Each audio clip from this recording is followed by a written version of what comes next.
Vol 2, Chapter 884, Dream of the Planet, Part 2. Master Windu was taken aback. A spy of the Highland Liberation Organization? Why would anyone think that of him? He was certain that his identity was unknown here. After all, he had left Hurankar as a child and had only returned 35 years later as a special envoy. Very few had seen him. "Kill him!" the assailants shouted, unleashing a barrage of shots. Master Windu, reluctant to take lives, dodged the blasts agilely and fled towards an alley. However, the situation escalated. After evading one group, he soon encountered another, equally aggressive and intent on attacking him. Meanwhile, Das Mathael, drawn by the commotion in the city, commandeered a vehicle and headed towards the chaos. From a smuggling gang, he learned of rumors about the Highland Liberation Organization's leader being spotted, allegedly leading an attack on their stronghold. The description matched Master Windu perfectly, a bald man with a dark complexion, no beard, and pronounced brow bones. Yet, Das Mathael knew such tactics of framing were beneath Master Windu. The real question was, why did the descriptions so accurately match him? Das Mathael began his investigation, uncovering a chilling possibility.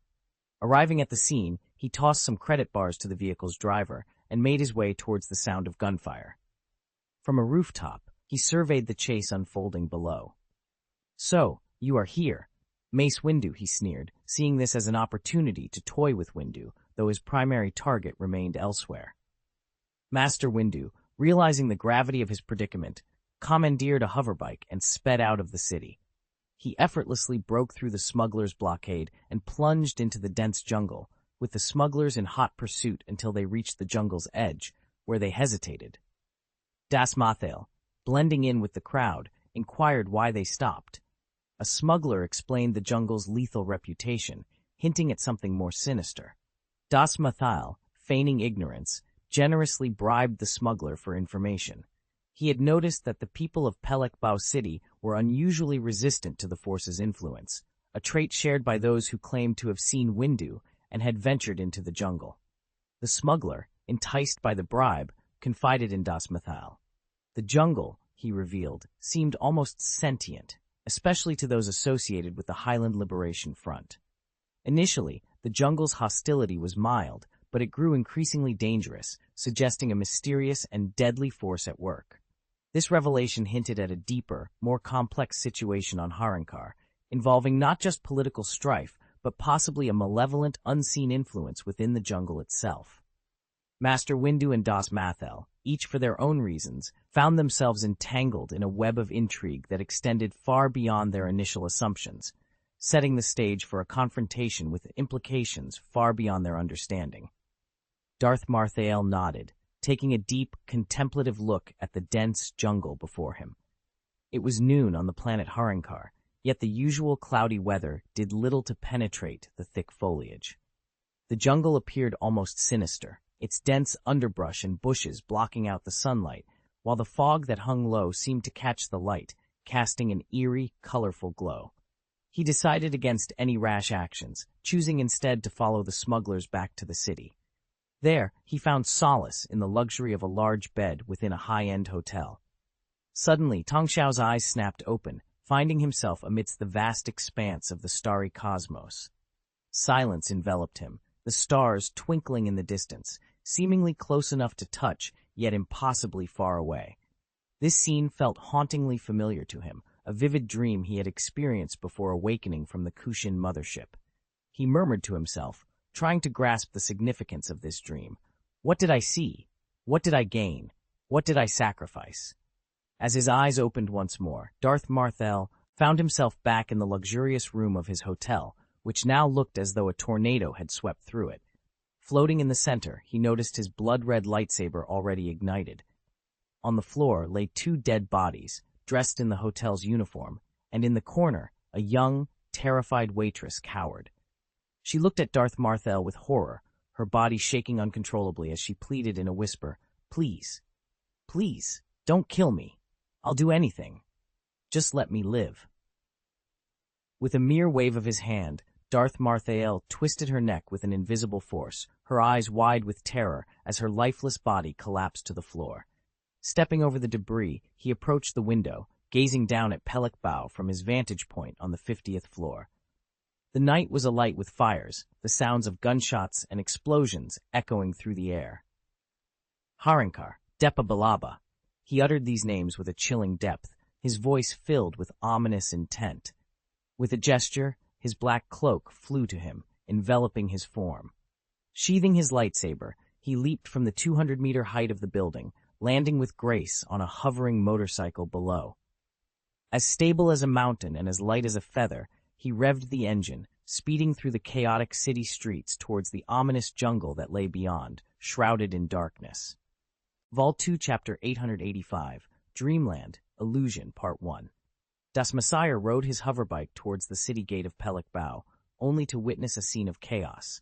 Soldiers, who were supposed to guard the gate, were firing frantically into the crowd. Their faces were etched with terror as they screamed, "Don't come here! Don't come here!" Upon noticing Darth Marthael, their fear intensified. Pointing in his direction, they shouted, "Dead! Dead! Dead! Kill it!" and turned their guns towards him.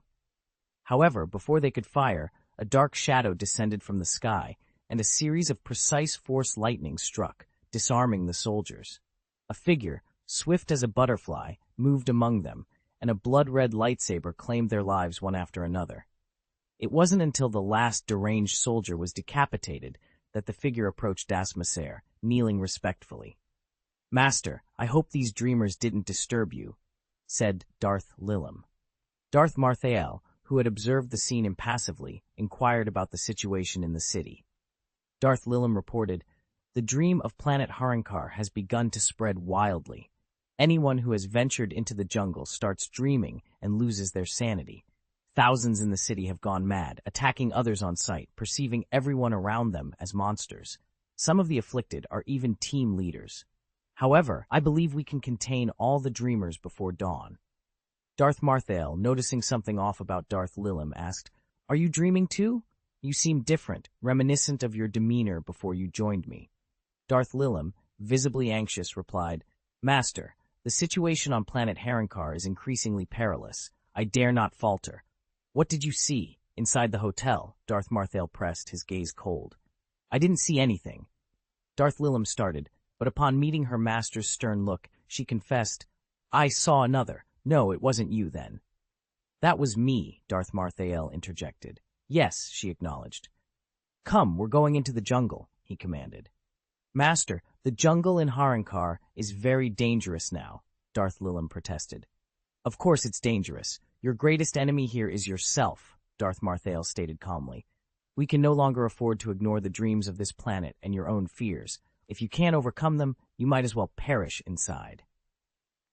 Without another word, he lifted Darth Lilim's petite frame, placed her on the hoverbike, and sped out of the city. Meanwhile, Mace Windu found himself lost in the bizarre jungle of Harinkar, a situation unheard of for a Jedi Knight. The surroundings were shrouded in a dense fog, within which shadows moved mysteriously. Lights of various colors shone from unknown sources, casting the fog in a kaleidoscope of radiant hues. Plankton and insects swam through the air as if it were water, their movements graceful and elongated. Dandelion-shaped catkins with tentacles, flying fish that emitted bright colors with each swim, and flowers that greedily opened and closed their petals filled the environment. Giant trees with countless air roots fluttered in the breeze, some connecting to the roots of other trees with light flowing between them. As Master Windu ventured deeper, as he traversed the surreal landscape, Mace Windu encountered a myriad of animals unlike any he had ever seen. These creatures, possibly native to the planet Harinkar, defied identification. They shared a peculiar trait. All of them moved as if in a trance, their eyes unfocused, dancing on the border of dreams and wakefulness. Regardless of their size or demeanor, from the innocuous to the formidable, they all seemed detached from their surroundings, lost in their own somnambulant world. Yet, amidst the beauty of this place, a sense of unease clung to Master Windu. His brow was beaded with sweat as visions more disturbing than the alien fauna confronted him. He witnessed the blood-soaked figure of Sinking John, reproaching him for his hesitation and failure to eliminate Severance Tan. The ghosts of the 179 Jedi Knights who had perished in the Battle of Geonosis reached out to him with their dismembered limbs, their cries of anguish, questioning his decision to lead so many to their deaths against an army of 200,000 droids. Amidst these haunting apparitions, the one person he sought remained elusive, Depa Billaba. "This planet is dreaming," Mace Windu murmured, his keen understanding of the Force allowing him to perceive the essence of his surroundings. The illusions that swirled around him could not sway his steadfast spirit. Among the Jedi Order, Windu's resolve was unparalleled, enabling him to master the seventh form of lightsaber combat, Vapad. This technique, derived from Juyo and influenced by the dark side, was formidable, transforming the thrill of combat into strength and making its wielder increasingly formidable. Yet, it was a path that skirted the shadows, demanding unwavering discipline to avoid succumbing to darkness. Windu's mental fortitude shielded him from the perils of Vapad. Amidst the phantasmagoria, something on the ground caught his attention, a small, easily overlooked object that only someone with his unique sensitivity to the Force could discern. Approaching, he discovered a metal hilt embedded in ice, the unmistakable hilt of a lightsaber. Kneeling, recognition dawned on him. It was Depa Billaba's lightsaber, long abandoned and encased in ice. With a sense of solemnity, he reached out and retrieved the hilt, pondering the fate of his fellow Jedi and the mysteries that this dreaming planet held. Vol 2, Chapter 886, Dreams, Illusions, Part 2. The lightsaber, a symbol of the Jedi Knight's faith, signifies more than just a weapon. It represents their identity. When a Jedi relinquishes their lightsaber, they are, in essence, forsaking their role within the Order.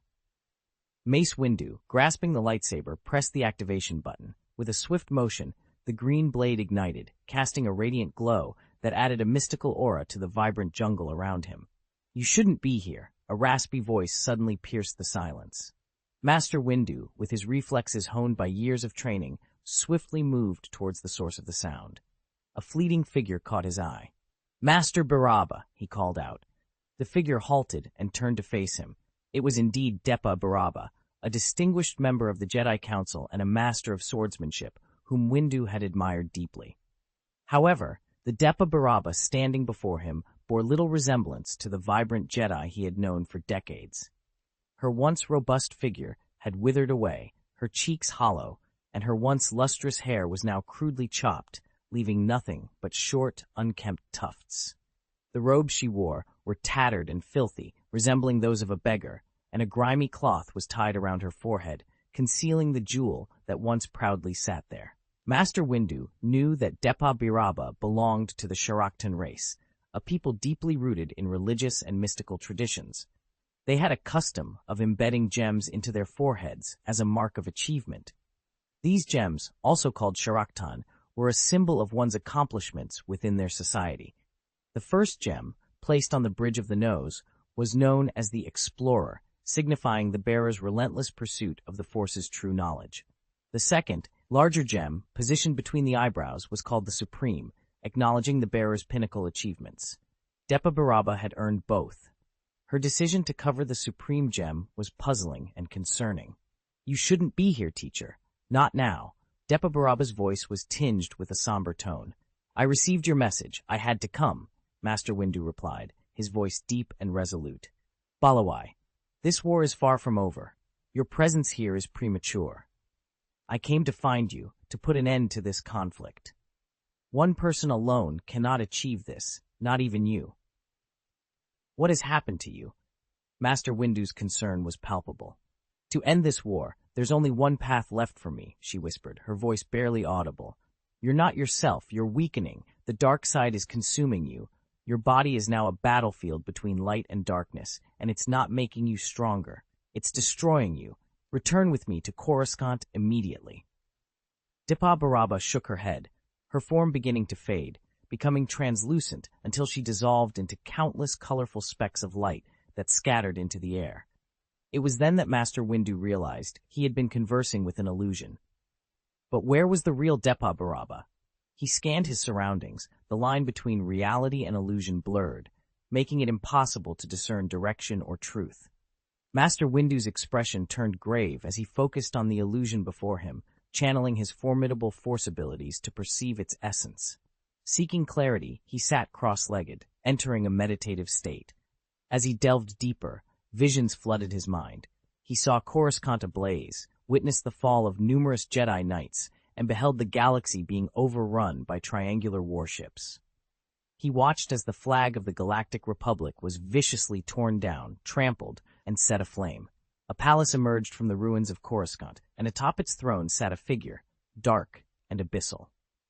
Master Windu was witnessing the war's defeat and the ascension of the dark side. In a situation that would have driven others to panic and lose their minds, Master Windu remained unshaken.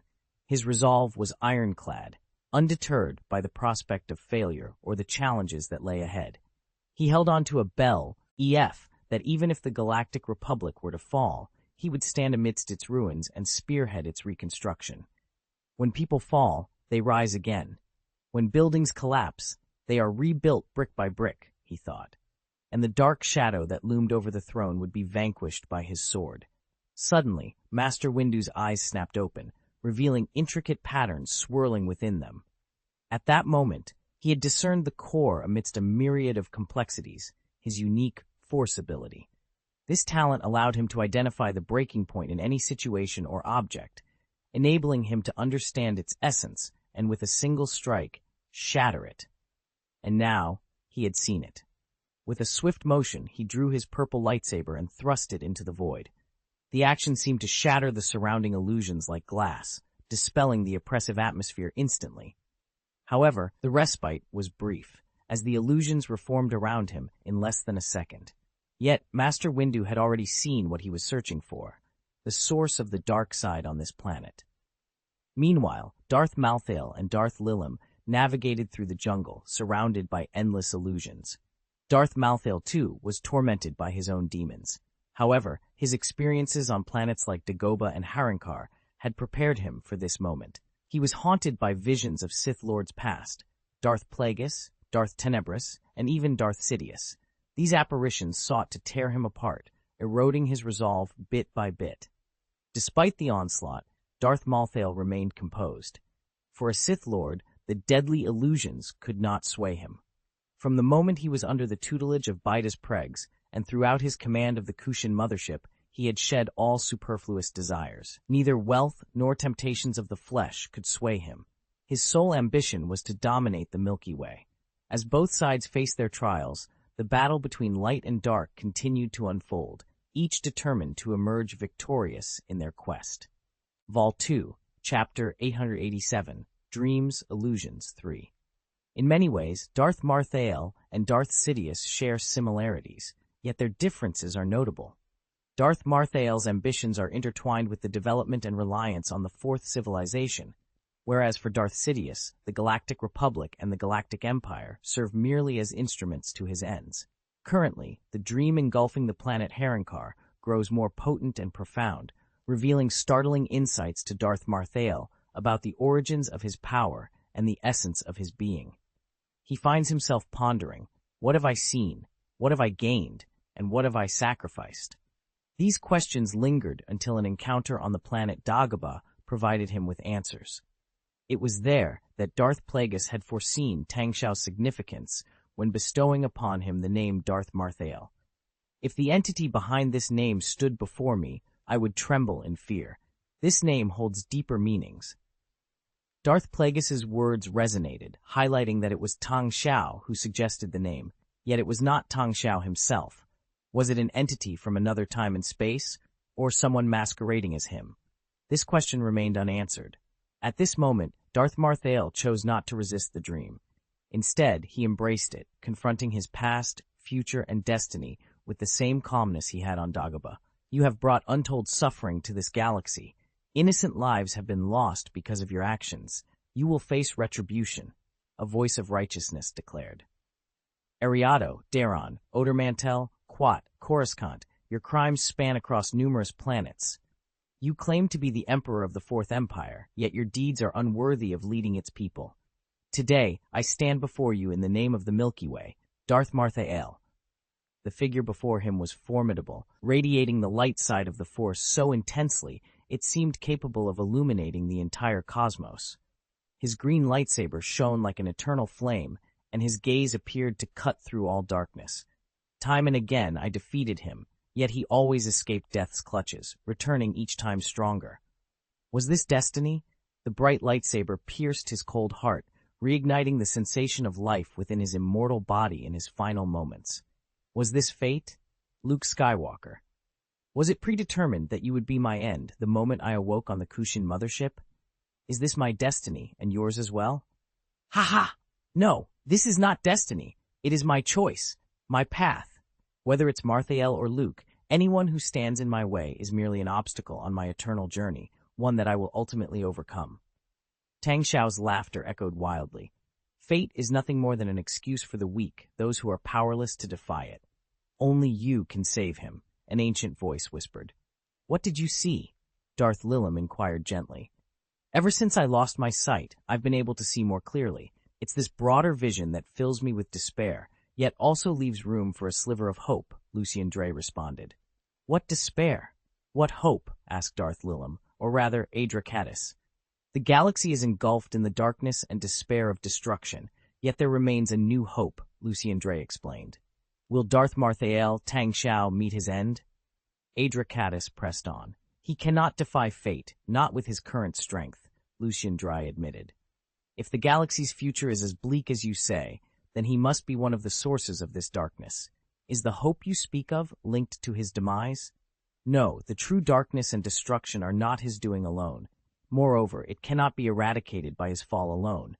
The hope I speak of lies beyond the darkness, in the possibility of renewal and redemption for the galaxy.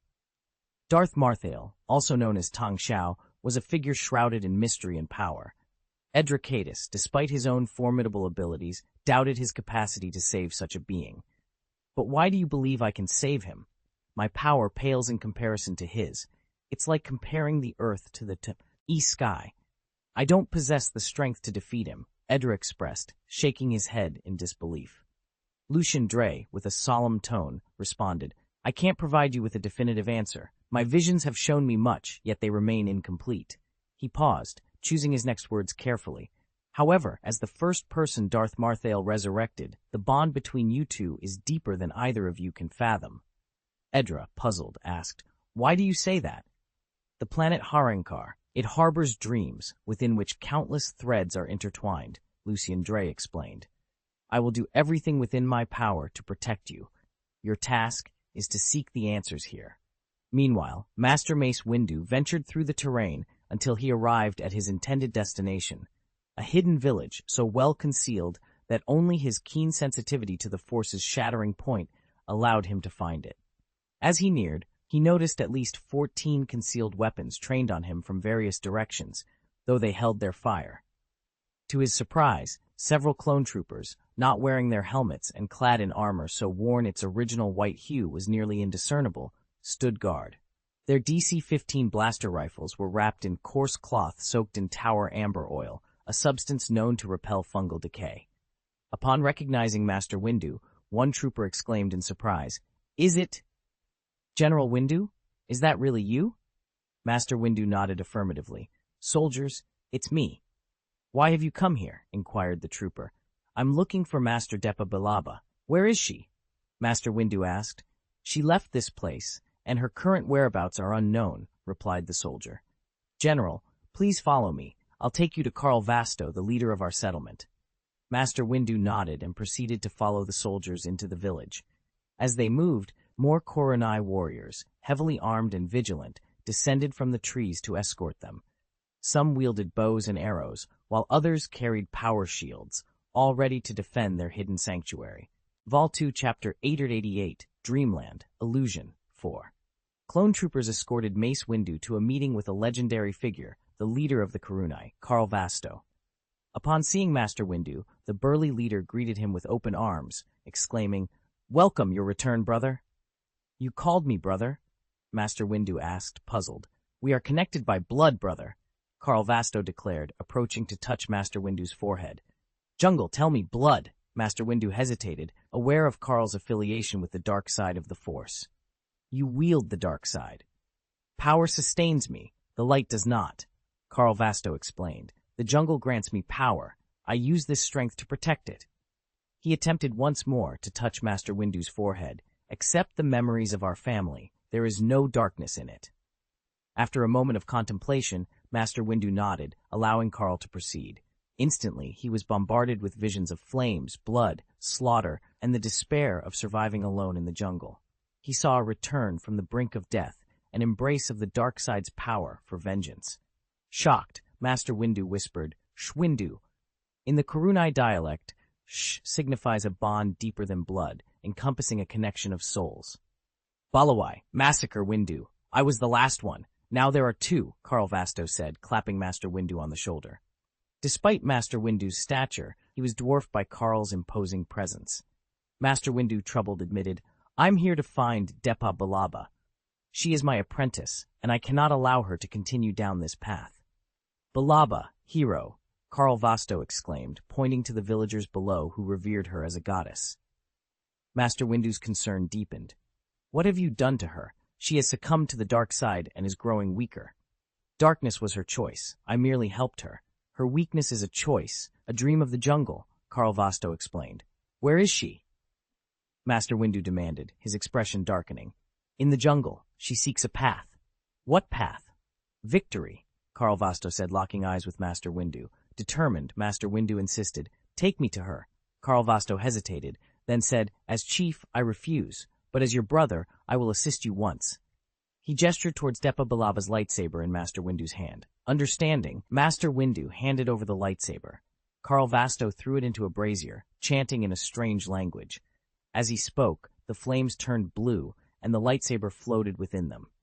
After a moment, he waved his hand, and the lightsaber flew back to Master Windu, who felt an inexplicable connection to Depa Balaba through it. "Thank you," Master Windu said, preparing to leave. Carl Vasto called out, "Balawai massacre! Where was the Republic's aid?"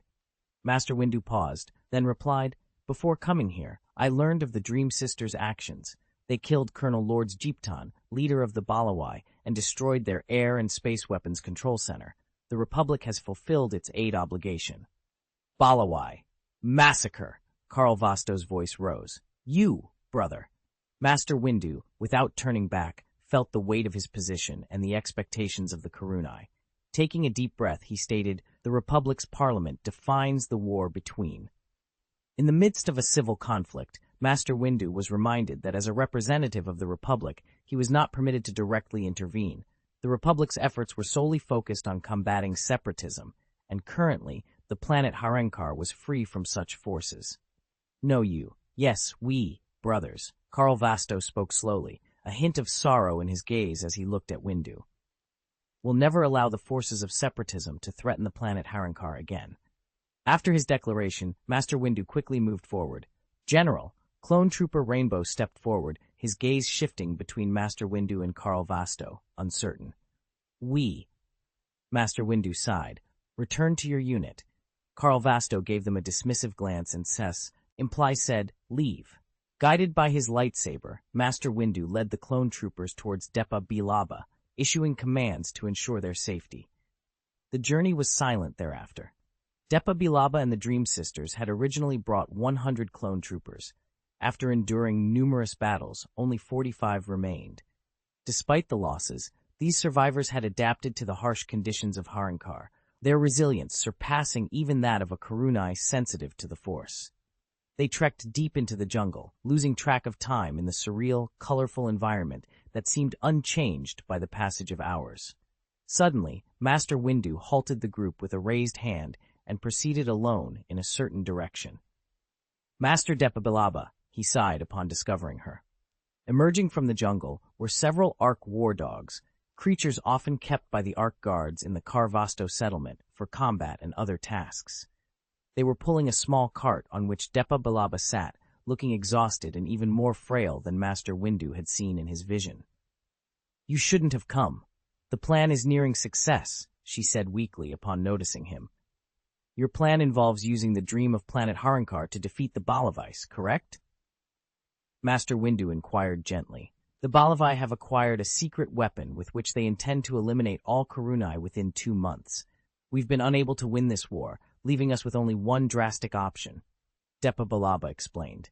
"You intend to kill them all?" Master Windu asked, visibly disturbed.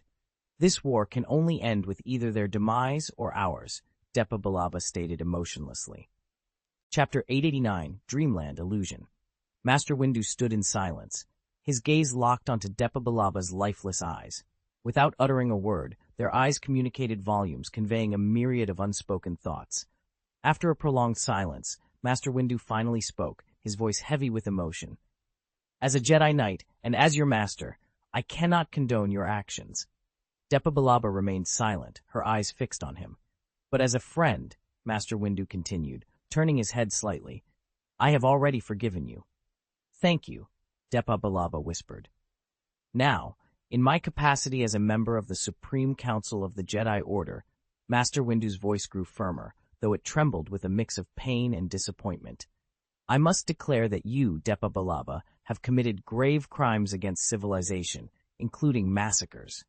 You are hereby stripped of your position within the Supreme Council of the Jedi Order, and you will be arrested and taken back to Coruscant for trial. Depa Balaba lifted her gaze to meet Master Windu's, her expression stoic. Master Windu's eyes then fell upon the turban on her forehead. Why have you only left the Explorer Gem visible, hiding the Supreme Gem? Have you lost your way? I have never been more certain of my path, Depa Balaba asserted. Even if it leads you astray? Master Windu probed. For the Karunai, it is the only path, she replied. And what of the Galactic Republic and the Jedi Order? Master Windu pressed. Depa Balaba fell silent once more, not for lack of words, but because their philosophies diverged too greatly. Are you too weak to proceed? Master Windu inquired, noting her frailty. She nodded. We cannot delay. You would perish here. We must find a spaceship in Pelek Bao City and leave immediately. You are no longer welcome in Pelek Bao City. The people there see you as the leader of the Highland Liberation Organization, a demon responsible for untold slaughter, Master Windu explained, turning to face her. Is this your doing? A ploy to stop me? He asked. Depa Balaba shook her head gently. Halankar's dream is a tapestry of our innermost thoughts, and being closest to Harankar, my desires have woven themselves into this planet's dreams. You envision me as the leader of the Highland Liberation Front? He questioned. I dream of you leading us, fighting alongside heroes like Stark, Nasada, Radnor, through every crisis, every hardship, and death until victory, Depa Balaba said, her voice trembling. I will always stand by you, but only if the cause is just, Master Windu stated firmly, unwilling to debate further, and began to walk away. They just want to live. Isn't that just? Depa Balaba called out after him with all her might. Master Windu paused, glancing back at her with a stern, impassive expression, then continued on. Let's leave this place quickly. There may be someone even more dangerous lurking nearby. Unbeknownst to Windu, the dangerous presence he speculated about was already at the gates of Karl Vosto's village. A shadowy figure, cloaked in black, stood ominously. Around him, several Ark guards lay on the ground, incapacitated but alive, a testament to the intruder's restraint. Karl Vosto, with his imposing stature, blocked the village entrance, wielding two massive power shields like a formidable barrier. The shields hummed with energy, forming a protective barrier while their jagged barbs spun menacingly. I merely wish to talk. There's no need for hostility, Darth Marthale stated coldly. You! War! Conspiracy! Damn it! Karl Vosto, unable to articulate his fury, charged at his adversary. Despite his size and the bulk of his shields, his speed was astonishing. Darth Lilim, unfazed, drew his lightsaber, ready to confront the oncoming threat. As Darth Lilim and Karl Vosto faced off, the clash of their weapons filled the air with a buzzing sound. The collision between Lilim's lightsaber and Vasto's deflector shield on his power shield was like the meeting of two unstoppable forces. However, Darth Lilim found herself overpowered by an invisible energy, sending her tumbling through the air. Despite this, she quickly regained her composure, her determination evident as she clenched her silver teeth and charged her lightsaber with a formidable forceless lightning before launching another attack. Her swordplay, enhanced by the lightning, was a sight to behold. She employed the fourth type of attacking swordsmanship, Ataru, with such skill that her movements resembled a tempestuous wave. The lightsaber, intertwined with countless bolts of lightning, created a net of energy that was both beautiful and terrifying. Yet, Karl Vosto stood unshaken, a testament to his strength and skill. His power shield acted as an impenetrable barrier, effortlessly blocking every attack Lim launched, no matter how fast or fierce. In a surprising turn, Darth Lilim attempted a different tactic. She condensed the Force lightning on her lightsaber into a serpentine shape, aiming it at Vasto like a striking whip. The air crackled with electricity as the lightning snake lashed out, but Vasto's reaction was nothing short of astonishing.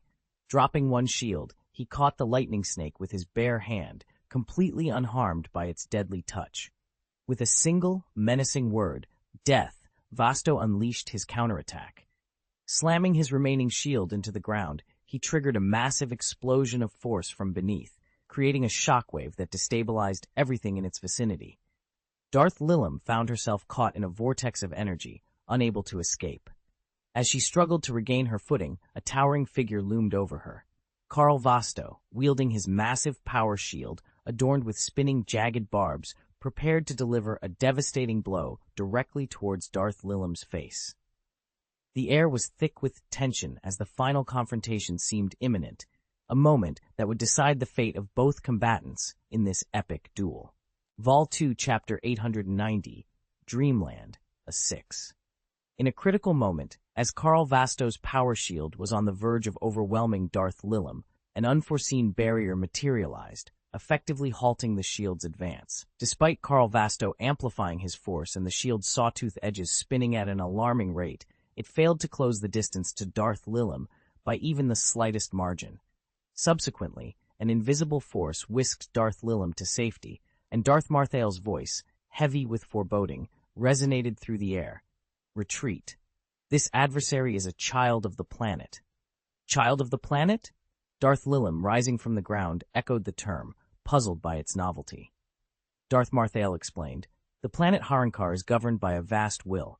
He has received the planet's boon and has fused his essence with that of the planet. That is the secret behind his transformation from an ordinary being to a formidable entity after spending over a year in the jungle. He positioned himself between Karl Vasto and continued, now, Depa Balaba is undertaking a similar journey, albeit more comprehensively. Should she succeed, she will become one with the planet's will. Karl Vasto's expression twisted grotesquely. The path to victory, he muttered. I offer you an alternative. It would be wise to heed my advice. The alternative is far less pleasant, Darth Marthael taunted. Without a word, Karl Vasto launched his shield in attack. Darth Marthael, stepping back, brandished his lightsaber and transformed into a smoky apparition, launching a counterattack. His movements were swift, leaving Karl Vasto unable to land a single hit. Instead, each of Darth Marthael's strikes left Karl Vasto floundering. The dual shields proved ineffective against Darth Marthael's elusive form.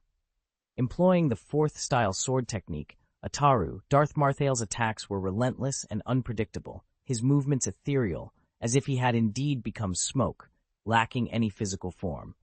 The children of the planet may be powerful, akin to beasts surpassing humans in strength, yet it is humanity that reigns supreme. Why? Because of intellect. The key is to wield power with intellect, not brute force. The essence lies in utilizing everything the universe offers, that not in direct confrontation or evasion due to the opponent's strength, Darth Marthael lectured amidst the battle. Karl Vasto, driven by rage, launched another assault, but Darth Marthael, eschewing the use of Little Kleish's gauntlet, relied solely on his swordsmanship and agility. To any observer, Karl Vasto resembled a wild beast, dangerous yet ultimately ineffectual. In a swift maneuver, Darth Marthael exploited an opening between the two shields and delivered a crippling blow to Karl Vasto's groin, causing him to double over in pain. Before Karl could recover, Darth Marthael had already retreated, only to deliver a powerful kick to Karl's face. Had he used his lightsaber, Karl's fate would have been sealed. Karl Vasto was rendered unconscious, lying on the ground for several seconds before abruptly rising, only to find a blood-red lightsaber, surrounded by countless wailing spirits, pressed against his neck. Defeated, Karl Vasto surrendered, sprawling on the ground and staring up at the sky, lost for words. Swear allegiance to me, Darth Marthael demanded coldly. Koronai, Master, Destiny. No, allegiance, anyone, Karl Vasto protested. Then let's strike a bargain. Perform a task for me, and in return you shall have my allegiance. No, Karl Vasto refused. I'll help you, Darth Marthael offered, leaving the sentence hanging, suggesting a proposition that could change everything. Kill all the Balavice, Das Mashayer stated calmly. Karl Vosto's eyes suddenly widened in disbelief. You a separatist, help Balavi. Given that I've presented you with this option, I naturally possess the influence to sway the course of separatism. If I decide so, then the Balavi's fate is sealed, Das Mashayer explained. Karl Vosto lay on the ground, his gaze shifting sorrowful, towards the village. The man before him claimed he could dictate the separatists' actions with a mere word. The notion of separatism held no advantage over the Galactic Republic. Planet Harankar, currently under the control of the separatists, could easily become a target for their fleets. Despite the fierce battles on Harankar, the true reason for the lack of significant military investment from either side was the planet's unique environment, which posed a risk of losses outweighing gains. The Balavi's prized aerospace kinetic energy weapon, Dokaz, was merely a tool the Confederation of Independent Systems used sporadically to harass the Republic Army. If the Separatists were to truly focus their efforts against the Balavi's, their survival would be unlikely beyond a few days. This realization led Karl to question the decades-long war. Both the Galactic Republic and the Confederation of Independent Systems had the means to end the conflict swiftly, yet it persisted. Why? Koronai, Master, Destiny, Karl Vosto murmured.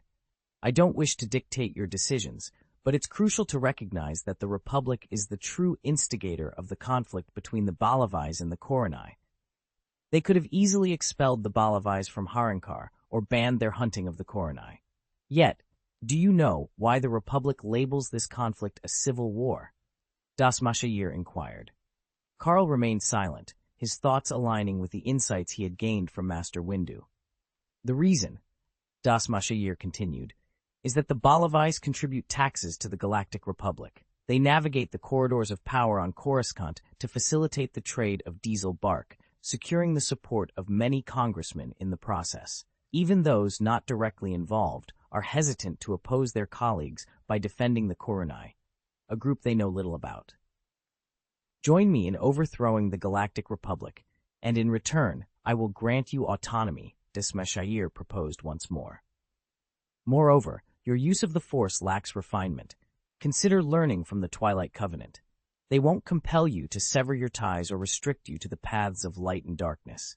Their sole principle is the judicious use of the Force. Your choices will remain yours to make. After completing your studies with the Covenant of Twilight, you are free to return to your tribe. The price is your allegiance, Das Mashayer concluded. Yes, allegiance, Karl acknowledged, contemplating the gravity of his decision. Chapter 891, Dreamland, Illusion, 7. Master Windu, accompanied by Depa Balaba, made their way to Pelikbao City. The journey was arduous, as the dog cart pulled by the Ark War Dog was prohibited from entering the city due to its clear association with the Koronai smugglers. Consequently, a clone trooper had to carry Balaba throughout the city. Upon their exit, they were greeted by the ongoing chaos in Pelikbao. The city was engulfed in riots, with gunshots and explosions echoing through the streets. Darth Malthael, if present, would have mockingly commented on Darth Lilim's naivety in believing she could quell the unrest overnight. The dreams of planet Harankar proved too potent for the foreign smugglers to withstand. Prepare for battle. The city is in turmoil. Master Windu instructed the 45 clone troopers, signaling them to arm themselves. The city was a war zone, with armed gunboats, remnants of the Confederation of Independent Systems, patrolling the skies. These Turbostorm-class gunships, modified to resist spore erosion, cast bright searchlights across the city, while smugglers aboard them fired indiscriminately at the ground below, caught in a frenzy fueled by dreams or perhaps seizing the chaos for their own gain. As they ventured into the city, their presence did not go unnoticed. Smugglers identified Master Windu, labeling him the Butcher of the Highland Liberation Movement, and opened fire. Gunboats in the sky soon joined the attack, prompting the clone soldiers to seek cover and return fire. Master Windu, demonstrating his prowess, intercepted a missile with his hand, causing it to explode against a gunship's deflector shield. The assailants, taken aback, retreated as Windu and his troops sought refuge in an alley. The influence of Harenkar's dreams is more extensive than anticipated, Master Windu observed grimly, glancing at Depa Balaba, who seemed lost in thought. Master Balaba, it's imperative we maintain a low profile. I'll secure a spaceship for our departure. General, we've conducted undercover operations in the city before and are familiar with its layout. Allow us to accompany you, suggested the clone soldier known as Rainbow. Acknowledging the offer, Master Windu handed Depa Balaba her lightsaber, seeking her insight on quelling the chaos. The connection to Harenkar was severed upon your arrival, but the dreams persist, she explained. The dreams of Harenkar pose a grave threat, endangering not just us, but the entire planet. They must be stopped, Windu implored, pressing the lightsaber into her hands. If the spirit of a Jedi Knight still resides within you, join us in this fight. Depa Balaba, holding the lightsaber, appeared contemplative, her thoughts inscrutable. Recognizing her fragile state, Windu entrusted her care to the soldiers and alongside Rainbow, Leaf, and Beard, advanced towards the city's heart. The remaining clone soldiers, now unencumbered by Windu's conspicuous presence, navigated the chaotic slums with greater ease. Despite their numbers, they blended into the tumultuous backdrop of Pelek Bao, where riots raged on, largely ignored by the city's beleaguered inhabitants. Yet, the situation was far from simple. As they concealed themselves within the slum, Depa Balaba, seated among them, seemed suddenly awakening in her bed. She opened her eyes to a startling sight. Before her stood a man cloaked in black, his presence ominous at the crossroads. Yet he was not alone. Atop the roof of a nearby low house, another slender figure loomed. Master Depa Balaba, I believe you have something that belongs to me, the figure at the intersection spoke, his voice deep and eerie, reminiscent of a whisper from the netherworld. Meanwhile, outside the city of Pelek Bao, Karl Vasto, armed with 2 massive power shields, led a battalion of hundreds of elite Ark guards. Clad in winter combat attire acquired from smugglers, these men were well armed and exuded a calm yet determined demeanor. Halun Karl, lend us your strength, Karl Vasto bellowed, rallying his troops with a fierce cry, control your own destiny, to battle Balavai, we will not surrender. With a unified battle cry, the Ark guards, their eyes ablaze with resolve, charged towards Pelek Bao City. This was their final stand for freedom. Failure meant an inevitable allegiance to the Confederation of Independent Galaxies and submission to the formidable Dead Angel. Leading the charge were hundreds of Ark war dogs, swiftly navigating through the city's unguarded sectors, their advance heralded by distant screams. Their mission was simple yet brutal: eliminate all opposition.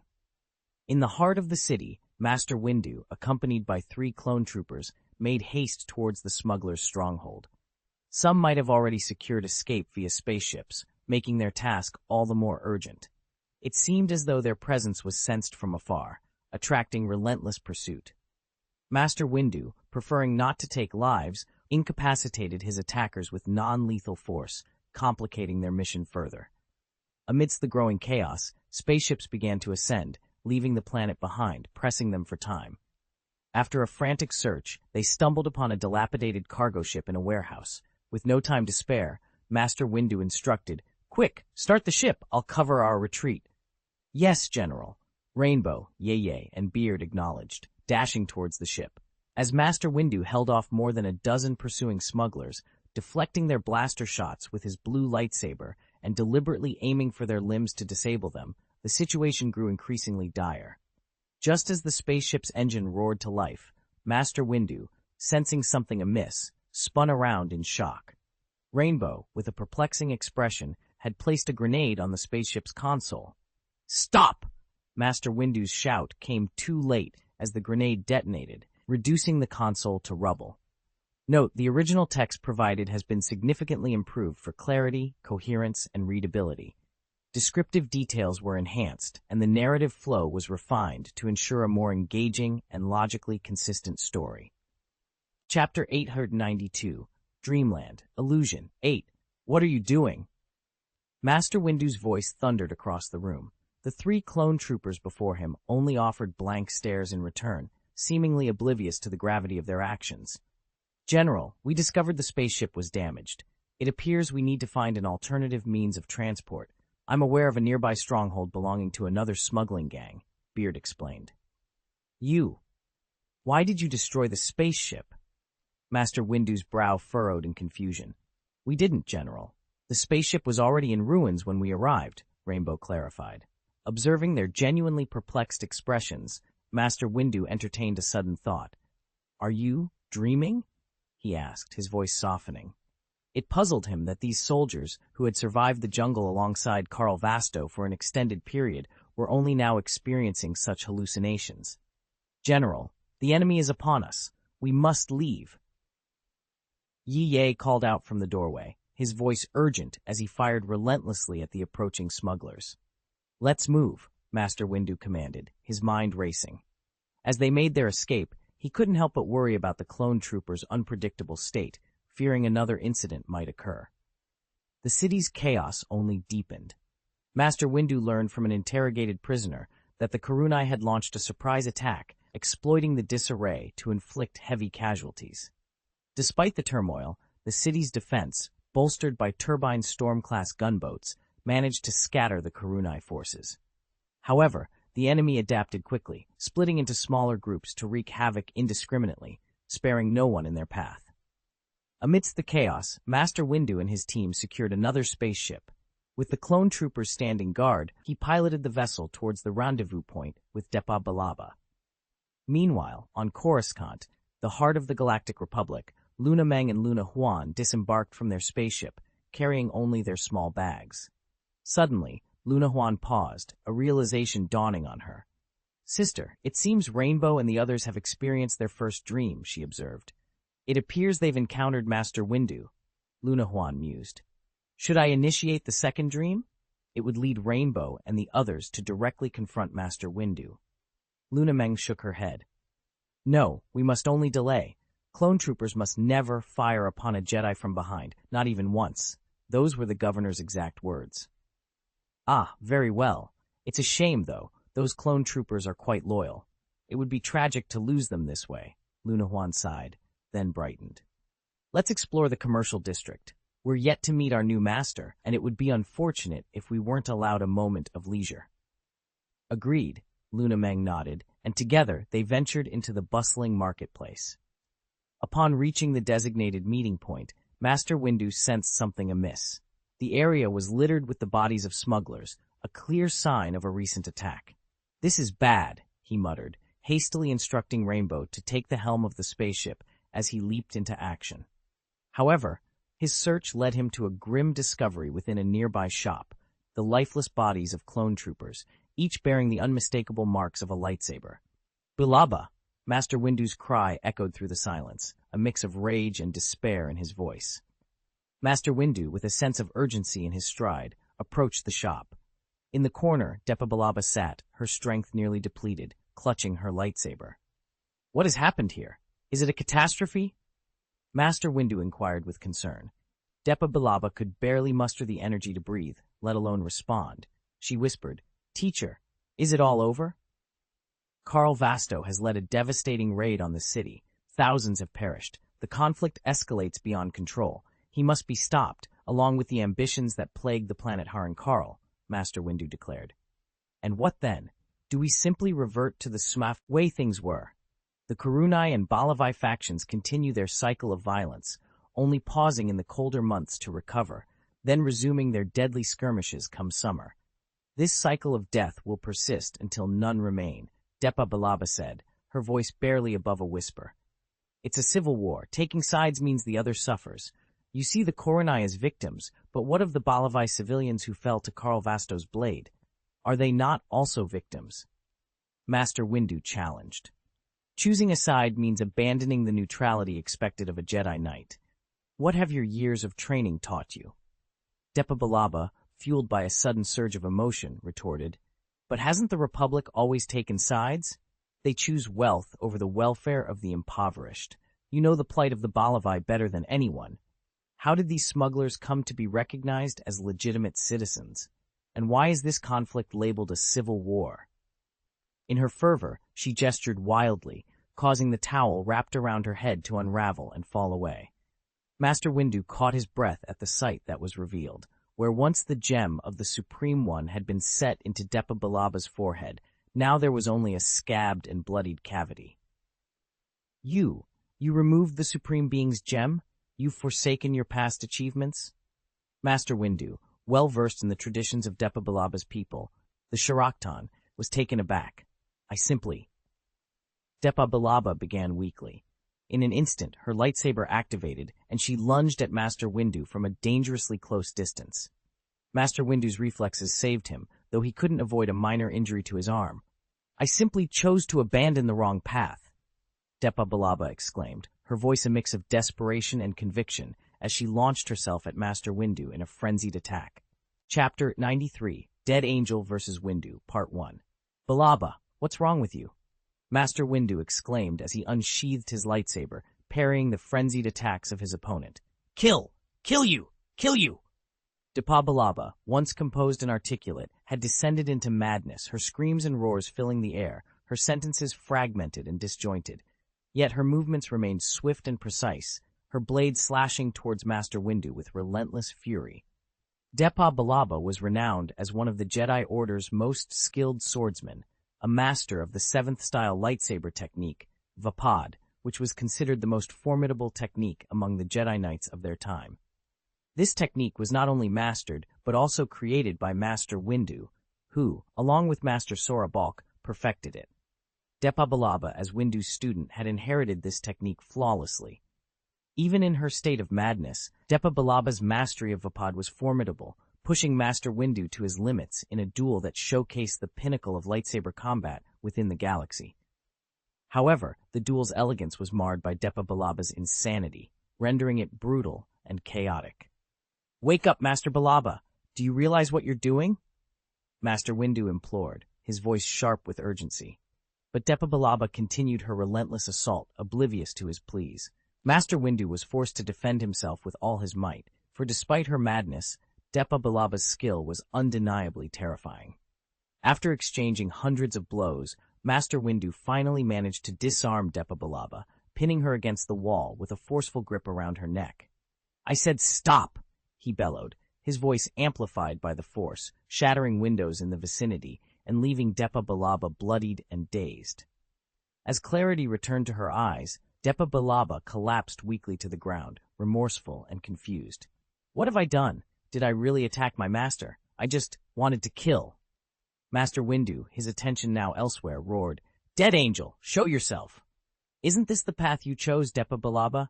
A sinister voice responded, its owner hidden. Kill Windu and prove your worth. So it was your doing all along, Master Windu accused, his anger palpable. Conspiracy?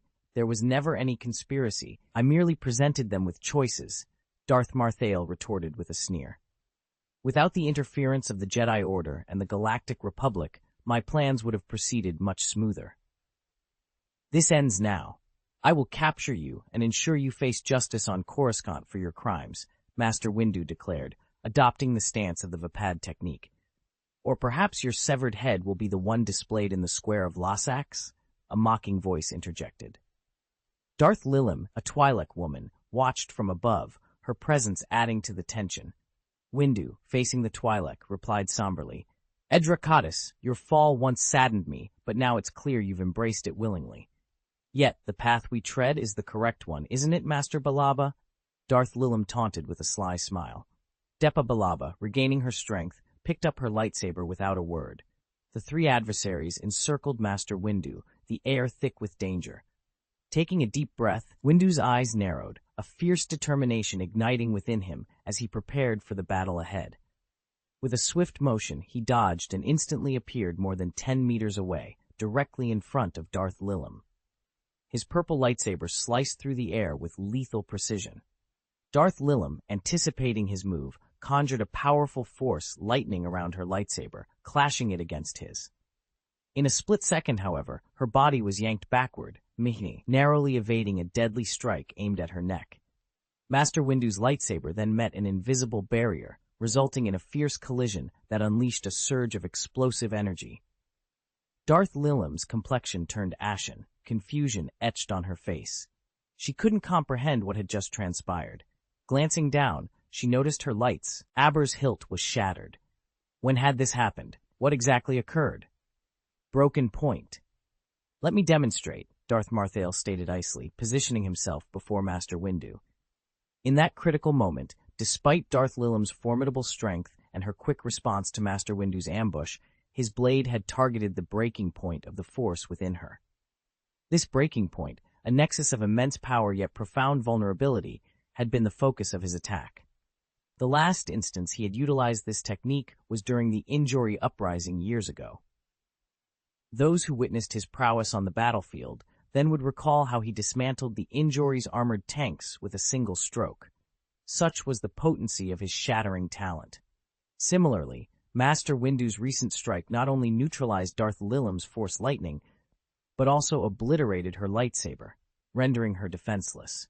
Darth Lilim, despite her history of overpowering numerous Jedi Knights and even Masters, found herself utterly outmatched by a true veteran like Mace Windu. Her previous victories paled in comparison, revealing her as no more formidable than a novice when faced with a genuine master. The battle between Darth Marthael and Master Windu was intense, their lightsabers blurring into afterimages as they clashed. Darth Marthael's movements were especially elusive, his form shifting like smoke. Master Windu, undeterred, addressed his opponent with a stern voice. "You have desecrated the tomb of Lucien Del Rey with your actions." The confrontation between these formidable forces was not just a battle of strength, but of legacy and honor, with each strike carrying the weight of their convictions and the histories they sought to protect or overturn. Vol 2, Chapter 894, Dead Angel vs. Windu, Part 2. Blame? Heh. Windu, you seem unchanged, much like your Jedi Order. Over the years, you've comfortably secluded yourselves, never venturing out again, Dasma Sayer taunted with a sneer.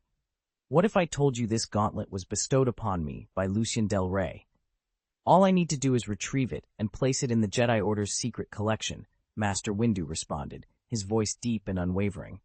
I'm quite confident in that.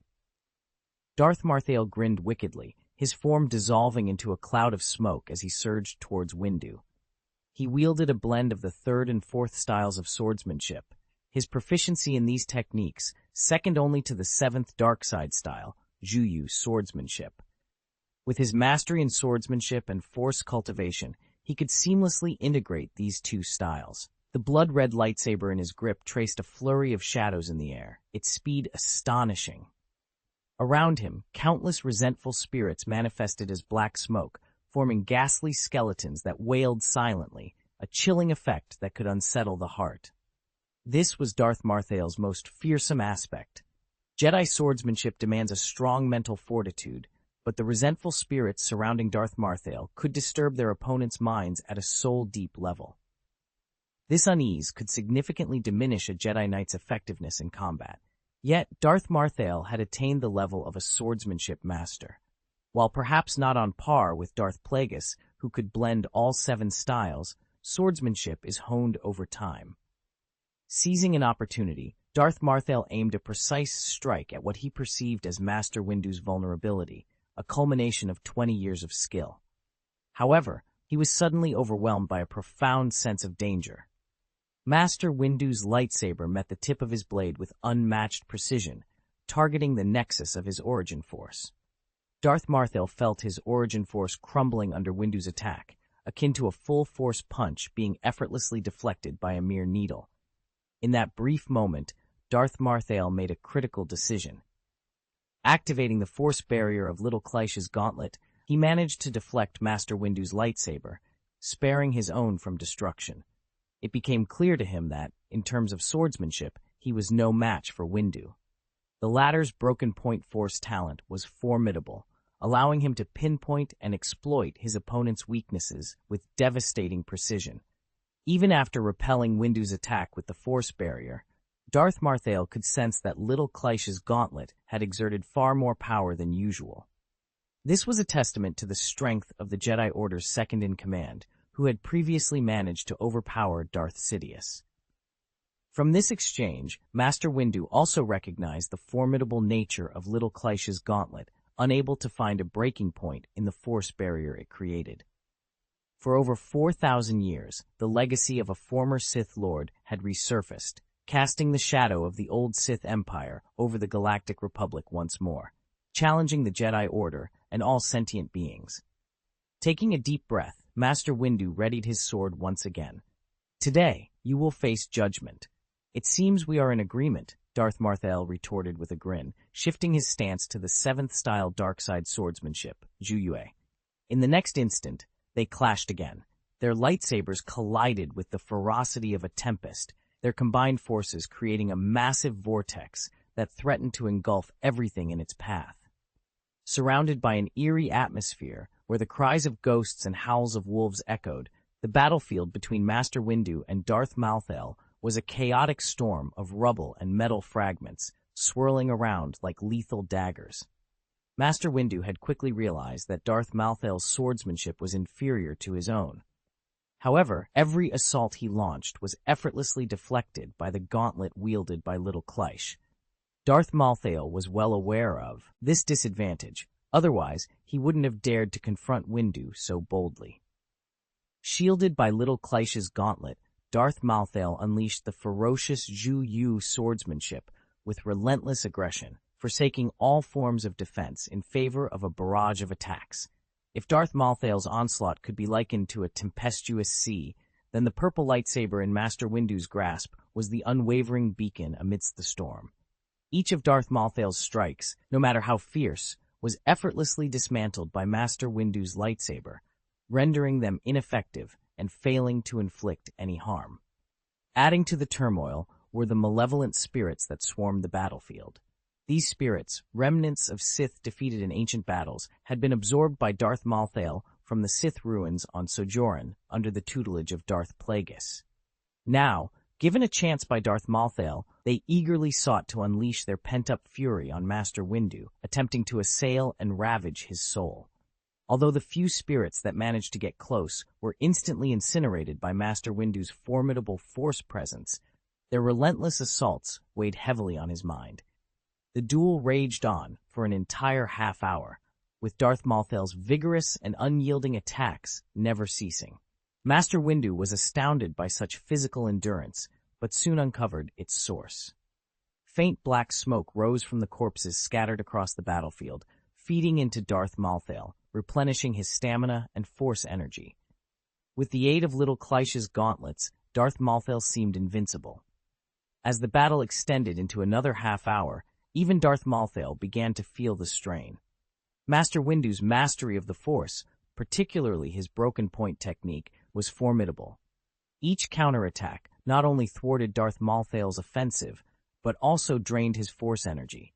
Without the gauntlet's protection, his lightsaber would likely have failed him long ago. Any other Jedi Knight might have succumbed, but Darth Malthel endured, drawing on the power of death and the gauntlet's support. Gradually, Darth Malthel's mindset shifted. He began to view the relentless battle as invaluable training in lightsaber combat, a rare opportunity to be challenged by Master Windu, one of the galaxy's finest swordsmen. Protected by Little Kleish's gauntlet, akin to donning full-body armor, Darth Malthel's understanding and skill in swordsmanship improved significantly. Despite nearing his limits, he recognized that Master Windu's condition was likely more dire. This realization fueled his determination to continue the duel, each moment spent in combat with the Jedi Master, not just a battle for survival, but a chance to refine his mastery of the dark side and lightsaber combat. Vol 2, Chapter 895, Dead Angel vs. Windu, Part 2. Darth Malthel's judgment was accurate. Master Windu was indeed on the brink of exhaustion. Despite repelling the Dead Angel's assaults time and again, Windu found himself thwarted by Little Kleish's gauntlet, unable to find a weakness in this ancient Sith artifact. It wasn't that the divine weapon lacked vulnerabilities, but rather that Windu's current skill level wasn't sufficient to discern them. Repeatedly, his attacks were foiled, leaving him with no choice but to defend. This was a situation he had never faced in countless battles before. Previously, even while defending, he could erode the opponent's force with his shattering point ability, leading to their swift defeat. However, Darth Malthel was an entirely different adversary. The Sith could draw power directly from the corpses surrounding him, a capability that left Windu feeling powerless despite his extensive knowledge of the Sith's arcane abilities gleaned from the forbidden secrets of the Jedi Order. Windu practiced the seventh form of lightsaber combat, Vapad, which channels the fighter's spirit and mentality, bridging light and darkness to unleash greater power. Yet, its closeness to the dark side meant that its practitioners were always walking a razor's edge. The specters summoned by Darth Marthael had a more profound effect on Windu than he had anticipated. As the battle raged on, Windu found himself unable to tap into the shattering point. His reserves were depleted, and each of Darth Marthael's strikes felt like a sledgehammer. Yet, Windu, ever the warrior, refused to retreat. Mace Windu, today you will be expelled from the Jedi Order. Darth Marthael, seizing control of the battlefield, lunged at Windu, aiming for his chest. In that critical moment, Depa Billaba, who had until then appeared to be merely blocking Windu's retreat, sprang into action. She swung her lightsaber at Windu's back, inflicting a severe wound. However, this unexpected attack caused Windu to collapse, narrowly avoiding Darth Marthael's lethal strike. Darth Marthael attempted another attack, but Depa Billaba made a surprising move by catching the lightsaber with her hand. Despite the Force's protection, the intense heat of the lightsaber turned her right hand to ashes within seconds. She bravely positioned herself in front of Windu and said, "Let him go. I am willing to surrender and serve you, Lord Dead Angel." "You chose to destroy your sword-wielding hand as your first act of surrender?" Darth Marthael responded coldly. "I can no longer raise my sword against the Republic, but I believe I can still serve you in other ways. If Master Windu dies here, I will follow him, and you will lose a potential ally." Depa Billaba, weakened, knelt before Darth Marthael. "I've severed his spine. He's no longer a threat. That's why I'm asking you to spare him." Windu, lying on the ground immobilized, muttered, "Foolish decision, Billaba, foolish." Ignoring him, Depa Billaba looked up at Darth Marthael. "The choice is yours, my lord." Darth Marthael sheathed his lightsaber and stepped aside, allowing Depa Billaba to pass. She walked away, acknowledging the last three clone troopers. Rainbow, Beard, Leaf, and I were instructed, "Take Master Windu back and receive medical attention immediately." Rainbow glanced between Master Windu and the ominous figure of Darth Marthael, hesitating. "General Billaba, don't address me as General. I don't deserve it," Depa Billaba interjected, shaking his head. "You're more than deserving. Your actions are a disgrace to me, to the Jedi Order, and to the Galactic Republic. Depa Billaba, your deeds are unforgivable." Mace Windu continued to protest vehemently. Approaching Master Windu, Depa Billaba placed her lightsaber beside him and whispered, "I offer you all that I possess, my mentor." With those words, she forcefully removed the Explorer gem embedded at the bridge of her nose, causing blood to flow. With trembling hands, she presented the gem to Master Windu, then collapsed, unconscious. When Depa Billaba regained consciousness, she found herself aboard a warship, lying in a medical cabin situated directly on the bridge. The bridge was spacious, with a line of B-1 battle droids operating the controls. The panoramic windows offered a view of the dark expanse of space, the starry sky, and the planets and fleets beyond. The planet Haran Kar loomed large, orbited by a formidable fleet comprising 10 Generosity-class communication frigates and 5 Lucre Hook-class battleships, with countless fighter jets and transport ships bustling about. Darth Marthael stood with his back to her, gazing towards Haran Kar. Standing up, Depa Billaba felt significantly better, realizing she must have received at least 3 days of medical treatment to have recovered to this extent. She noticed the absence of a mechanical prosthesis on her right hand, a choice respected by the Angel of Death. Touching her face, she felt the cold metal of a mask. Though she couldn't see its design, the intricate patterns suggested it was beautifully crafted. Approaching Darth Marthael, Depa Billaba knelt and declared, "Depa Billaba, at your service, my lord, Lord Mortal Angel." "Darth Marthael is my title," he corrected her indifferently. "As you command, Lord Marthael," she responded, bowing her head. Darth Marthael continued, "Count Dooku has heeded my advice. The Confederacy of Independent Systems has decided to abandon Balawai. Its inhabitants must evacuate Haran Kar within a week. They will receive a pension and relocate to the Kuna cluster to aid in establishing a new colony." Turning slowly, he added coldly, "Those who refuse to leave will be eliminated after the deadline. In just 10 minutes, 110,000 people who chose to remain in Pelik Bao City will meet their end." Volume 2, Chapter 896, The Priestess. Priestess Depa Baraba rose to her feet, positioning herself just behind Darth Marthael. Her gaze, however, was drawn to the window, observing the space outside. At this moment, no spacecraft were descending towards the planet from the direction of the fleet. Instead, all visible ships were ascending from the planet's surface, their numbers dwindling rapidly. Then, a Generosity-class communication frigate began to adjust its flight path, entering a low-altitude synchronous orbit around the planet Harankar. It aligned its main cannon towards the planet, moving in sync with the planet's rotation. Shortly after, about a dozen spaceships burst from the planet's atmosphere, aiming their weapons at the Generosity in a futile attempt at resistance. These were clearly smugglers, but their firepower was insufficient to even make the frigate's shields flicker. They were quickly neutralized by the Generosity's close-range defenses and the Vulture robot fighters, transforming into fiery wrecks that plummeted back into the atmosphere. This brief skirmish did not deter the fleet's planned operations. After waiting for another 2 minutes and 40 seconds, the Generosity's front-mounted twin heavy turbo laser cannons roared to life. A massive beam of energy was unleashed, piercing the planet's atmosphere. The sheer force of the energy dispersed the clouds above, creating a vast ring in the sky. The beam struck the planet's surface with a colossal explosion, visible even from space, radiating outward with devastating effect. The frigate fired 2 more shots before turning away, its engines flaring as it escaped the planet's gravitational pull to rejoin the fleet. The holographic projection flickered to life, revealing a tall Neimoidian adorned with an unusual eyepiece. He spoke with utmost respect. "Lord Dead Angel, the mission is complete. Pelekbao City has been erased from Harankar." It was a statement delivered with chilling calmness, masking the horrific reality of their actions. To the onlookers, the destruction of a once thriving city, home to 110,000 civilians who had refused evacuation, seemed as trivial as a mundane purchase. "Well done, General Martuk," Darth Marthael responded indifferently. "Our mission here is concluded. Yes, as per the plan, the Lucrahux will transport refugees to Kuna's Fang, while I lead the fleet to Malastar to support Admiral Severance Tan," General Martuk replied, nodding. "You are the finest military commander among the Neimoidians, yet it is still not enough. I have high expectations for you, Martuk.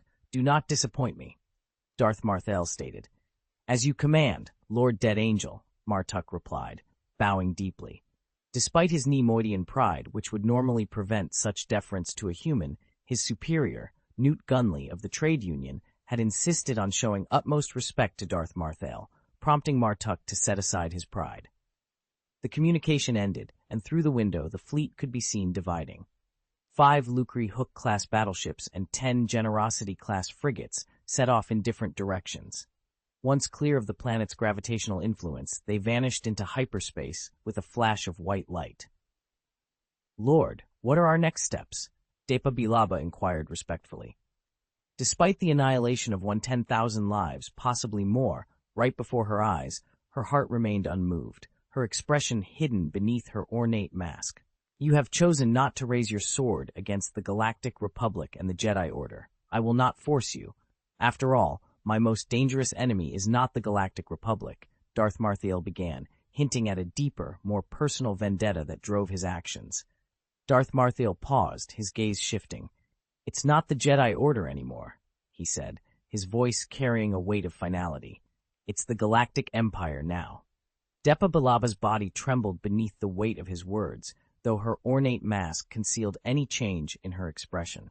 Darth Marthael continued, "Adi Gallia didn't succumb to the dark side. Instead, I showed her the darkness that envelops Coruscant, and she chose to stay by my side to assist me.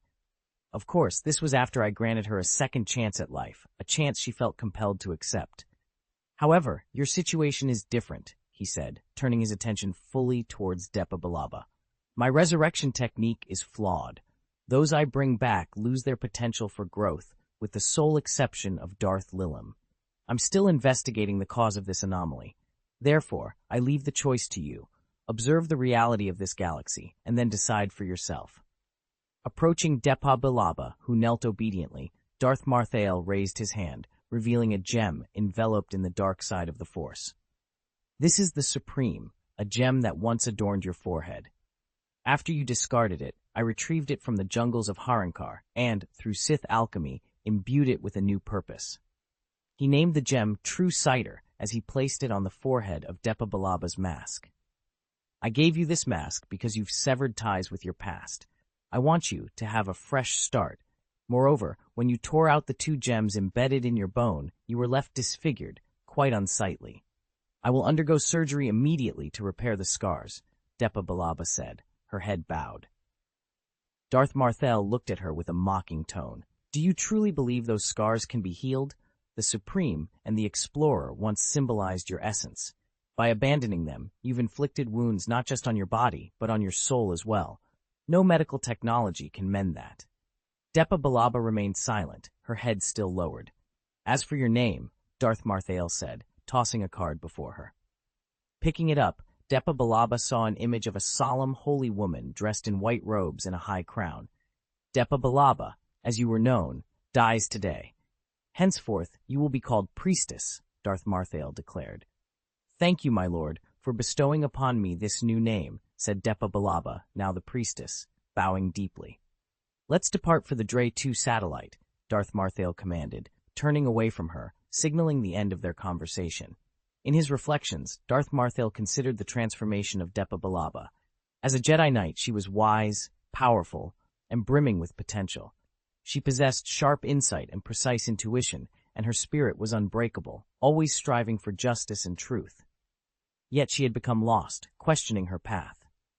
To him, Priestess was the most fitting title for her.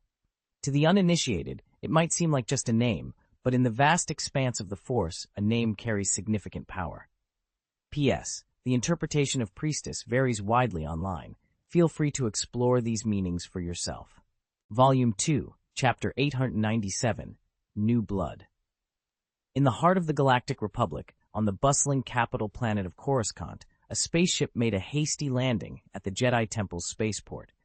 The hatch flung open before the craft had fully stabilized, revealing 3 clone troopers who hurried out, pushing stretchers equipped with anti-gravity devices. They were met by a Jedi healer who had been awaiting their arrival and immediately took charge of the situation. Lying on one of the stretchers, sealed within a carbon condensation device, was Master Mace Windu, the second figure of the Jedi Order. This drastic measure was the only way to preserve his life during the long journey through space. Master Windu has sustained severe injuries. His spine is completely severed, and his lung lobes have necrotized. The poor blood circulation has led to extreme brain hypoxia. Traditional medical equipment is inadequate for such injuries. We must employ force therapy and simultaneously implant mechanical prosthetics, declared a Jedi Master skilled in the healing arts. Master Yoda, leaning on his cane, stood by with a grave expression. Difficult, this task will be. Yet, save him, we must, he stated, his voice betraying a hint of tremor as he gazed upon the unconscious Windu. General Yoda greeted the clone troopers named Rainbow, Leaf, and Beard, saluting the venerable Jedi Master. We've brought the battle report. The situation is complex. Report to the barracks, you must, immediately, Master Yoda instructed with as much calm as he could muster. The clone troopers saluted once more before departing in their spaceship towards the barracks. Jedi Master Plo Koon, observing Windu's frail condition, expressed his outrage. The dead angel, another victim of his. He's become a significant threat, surpassing even Count Dooku. We must mobilize our forces to eliminate him. Master Yoda, striking his cane against the ground, declared, Gather intelligence, we must. Strengthen our efforts against the dead angel. Act I will, once we locate him. Please, allow me to join you, Master Yoda. My conscience is burdened, and my fate is intertwined with the dead angels, Plo Koon implored, his voice filled with determination despite his masked visage. Master Kit Fisto added, Master Windu's downfall was precipitated by Master Depa Bilaba's betrayal. It's likely he faced both her and the dead angel. We must exercise greater caution in the future. Master Yoda, with a heavy heart, acknowledged the complexity of the situation. At that moment, Luna Meng and Luna Huan entered the room. They greeted the Jedi Council members with a respectful curtsy. Masters, the Dream Sisters are at your service, they announced in unison. Master Yoda offered them a kind nod. Let not these events deter your training. Your destiny and choices are your own, independent of Master Windu and Bilaba's fates. We will continue our rigorous training and remain true to our hearts, Luna Meng assured him. Indeed, we shall remain unaffected, Luna Huan concurred, her tone carrying a hint of defiance. This indifference seemed to irk Master Saci Tien, who was participating via hyperspace communication. Unaffected, you say? You were on the sidelines when Master Bilaba succumbed to the dark side, and Master Windu fell into the trap. You fled the battlefield. Luna Huan retorted. So it's our responsibility to bear the consequences of their actions? Luna Meng, with a respectful bow towards Saci Tien, clarified. After dismantling several Balawai strongholds, our master believed conventional tactics were insufficient to end the conflict, opting instead for a path of harmony. There's really nothing we can do about the merging of Renkar's dreams, Luna Huan exclaimed, her frustration boiling over. She stood up abruptly, disregarding any sense of hierarchy, and pointed accusingly at the holographic projection of Sas Ting's face. Sneaking into the Separatist city alone, destroying the secret weapon they used to slaughter the Karunai, and killing their leader, Lor Djepton, was our mission. And here you are, sitting in your office, claiming we have no right to speak? It was us on the front lines. Sas Ting, already filled with guilt over his harsh words to the Dream Sisters, words spurred by the tragic fate of his best friend, Master Windu, found himself at a loss. He had initially regretted his outburst, but Luna Huan's confrontation left him struggling to maintain his composure. Just as he was about to retaliate, a short yet imposing figure stepped in front of him, Master Yoda. Pointless, it is, to engage in blame and complaints. The correct decision the Dream Sisters have made. Beyond our immediate solution, the issues with Master Windu and Master Biraba are, Master Yoda stated calmly. Sas Ting quickly bowed his head, acknowledging his error. I apologize. My anger clouded my judgment, and it's clear my training is insufficient. Of great importance is the matter at hand. You are tasked with ensuring the North's stability, a role that demands a calm and steady mind, Master Yoda advised.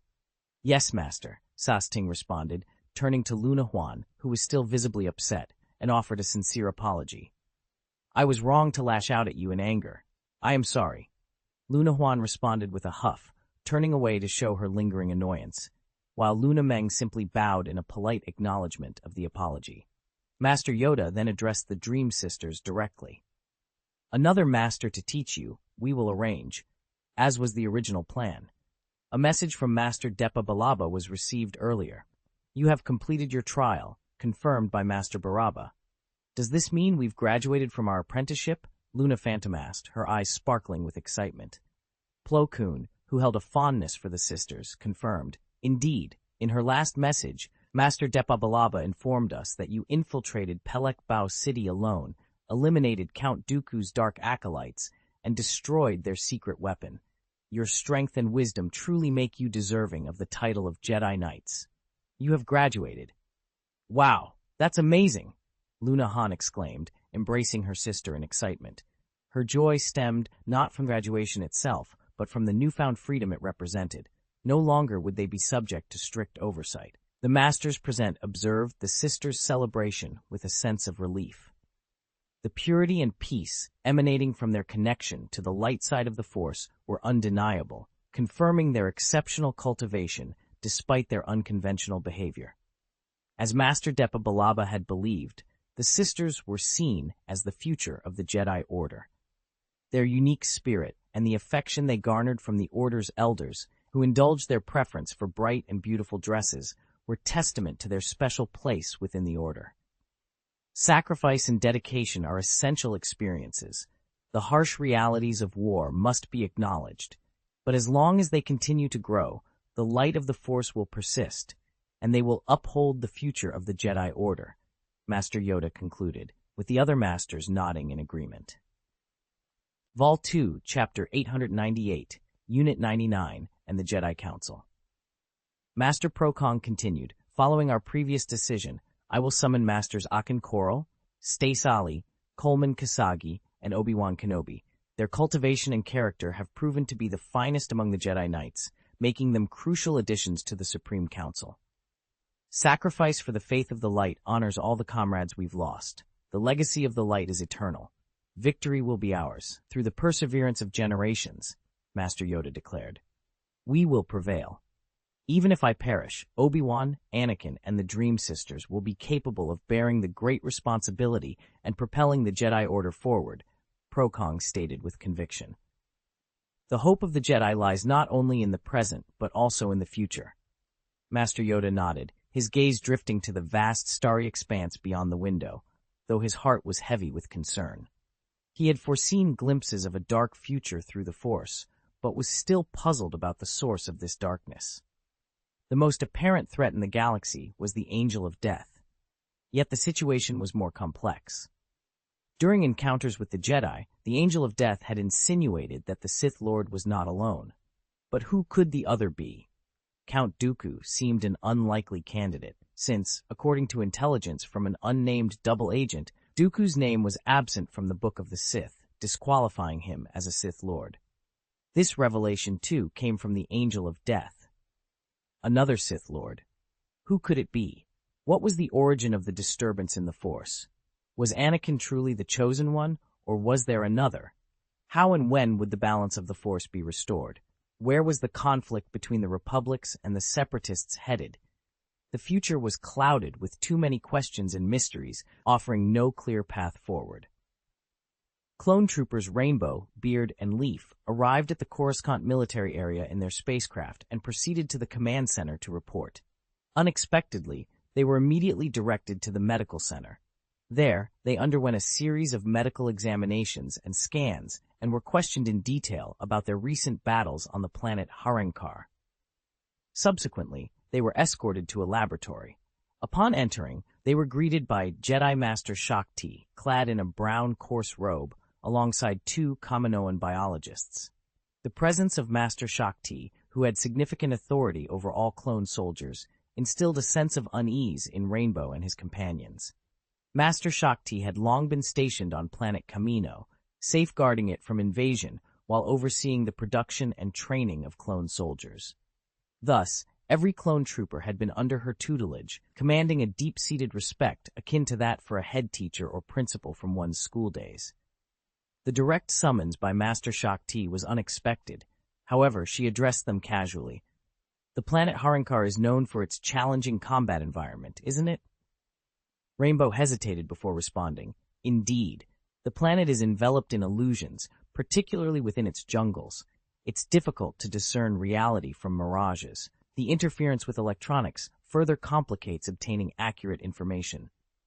Master Shakti nodded, acknowledging their ordeal.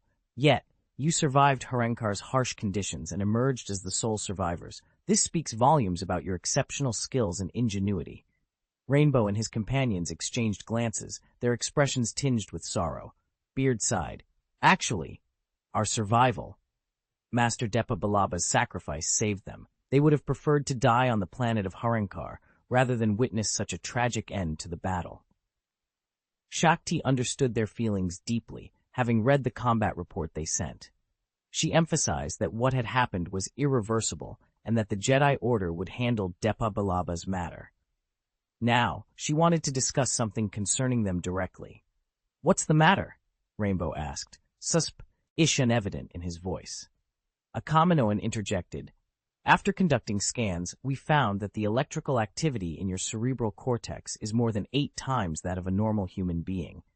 This is significantly higher, even compared to standard clone soldiers. Your experiences on the planet Harenkar, which is known for its illusions, might have contributed to this mutation, aiding in your survival. We are intrigued by your current condition and are eager to understand more." "You mean, our brain?" Yazi gestured towards his head, momentarily at a loss for words. "In simpler terms, think of your brain as a computer.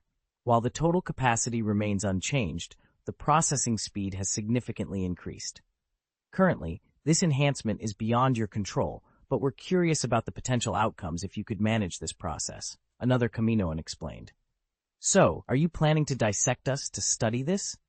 Rainbow asked, his tone laced with apprehension. Shakti glanced at the two Kaminoans and said, "That's precisely our intention. Let's proceed with slicing their brains into 0.1 millimeter thick sections. It's not a funny joke, one Kaminoan remarked, clearly not grasping the concept of humor. Shakti, looking unamused, waved her hand dismissively. Your mutation isn't unique. On the battlefield, many clone soldiers exhibit various mutations due to extreme conditions. To study these cases and understand the mutation patterns, we've established a special unit. She turned to the 3 clone troopers, speaking slowly. This unit is known as Clone Troop 99. Clone Troop 99? Does that mean we're being transferred? Rainbow inquired. Shakti explained. Joining Clone Troop 99 is a choice. The unit will conduct systematic research on your mutation and might enhance your abilities. However, there are risks. Failure could render you useless, but success means facing even more brutal battlefields. If you decline, we'll erase your relevant memories and reassign you to regular troops. The Kaminoan biologist added, We usually don't offer choices, Master Shakti. Clones are our creations, devoid of human rights from the start. We prefer having more subjects for experimentation. Despite the Kaminoan's usual disdain, Shakti's respectful approach deeply moved the clone soldiers. After a brief exchange of glances, they made their decision. Rainbow addressed Shakti. We agree to join Clone Troop 99, not for the experiment, but for the Galactic Republic, the people of the galaxy, and the honor we carry, and because you've shown us respect. Very good. 3 more experiments, the Kaminoan began, but Shakti silenced him with a gesture, her authority unquestionable. Inform Prime Minister Ramasu of Kamino that I require 2 new technicians, she stated calmly. Then, turning to the 3 soldiers, she continued, I'll take you to your new quarters. The upcoming experiments and training will be challenging, but remember, I will always be here on Kamino, supporting you. Upon their arrival at the camp, which boasted significantly better living conditions than they were accustomed to, the group noticed its sparse population. Including themselves, there were fewer than 20 individuals present. Their entrance did not go unnoticed. A large, muscular man approached them with a hearty laugh and a warm greeting. Ah, Master Shakti, have we got new members? He boomed. Master Shakti responded, Given our current circumstances, these 3 will likely be the last to join us. This is your team now. Take good care of them. The muscular man, with a laugh that echoed around the camp, clapped Rainbow on the shoulder with such force that, despite Rainbow's clone soldier conditioning, his knees buckled slightly under the weight of the friendly gesture. This man's strength was truly formidable. I'm known as Wrecker. Those Kaminoans with their long necks say my muscle metabolism is off the charts. Whatever that means. Haha, but who cares? The food here is leagues better than in the barracks. If you need anything, just come to me. Wrecker said, his smile as wide as his physique. A soldier of more average build sighed and added, What the Kaminoans meant was beyond your understanding. Anyway, I'm Tech. Pleased to meet you. Rainbow introduced himself and his companions. I'm Rainbow, this is Beard, and this is Leaf. We seem to have enhanced cerebral cortex activity or something along those lines. Tech nodded, understandingly. So, you're similar to the rest of us here. He gestured towards the others and began introductions. This is Hunter, with exceptionally quick reflexes. That's Crosshair, whose vision rivals a telescope, and over there is Echo, with a unique understanding of human anatomy. As they got acquainted, Rainbow realized Master Shakti had discreetly exited. Turning to Hunter, who appeared to be the group's informal leader, Rainbow inquired about their daily routines. Hunter explained, We undergo specialized enhancement. For instance, Wrecker receives treatments to accelerate and intensify his muscle growth, granting him extraordinary strength. Our training here is rigorous, far surpassing what we experienced in the clone barracks. Leaf, surprised, interjected, But the training for us clones is already more than 5 times that of regular soldiers. Our regimen is 10 to 20 times more intense and focused, Hunter clarified. For example, part of my training involves dodging continuous gunfire from 5 weapons for over a minute without getting hit. Rainbow was astounded. That's beyond human capability. Wrecker laughed heartily, flexing his massive arms, and now I can take down 5 droids with a single punch. It's incredible. Filled with a mix of anticipation and awe, Rainbow and his companions began to see the potential of their future with Unit 99. Meanwhile, in the heart of the Milky Way, on the planet Onderon, within the industrial complex of Tyron Heavy Industries, a subsidiary of the Fourth Civilization, a crisis was unfolding. Who in the world altered the design of the Thor prototype? Rory Swan, the chief engineer, bellowed across the facility.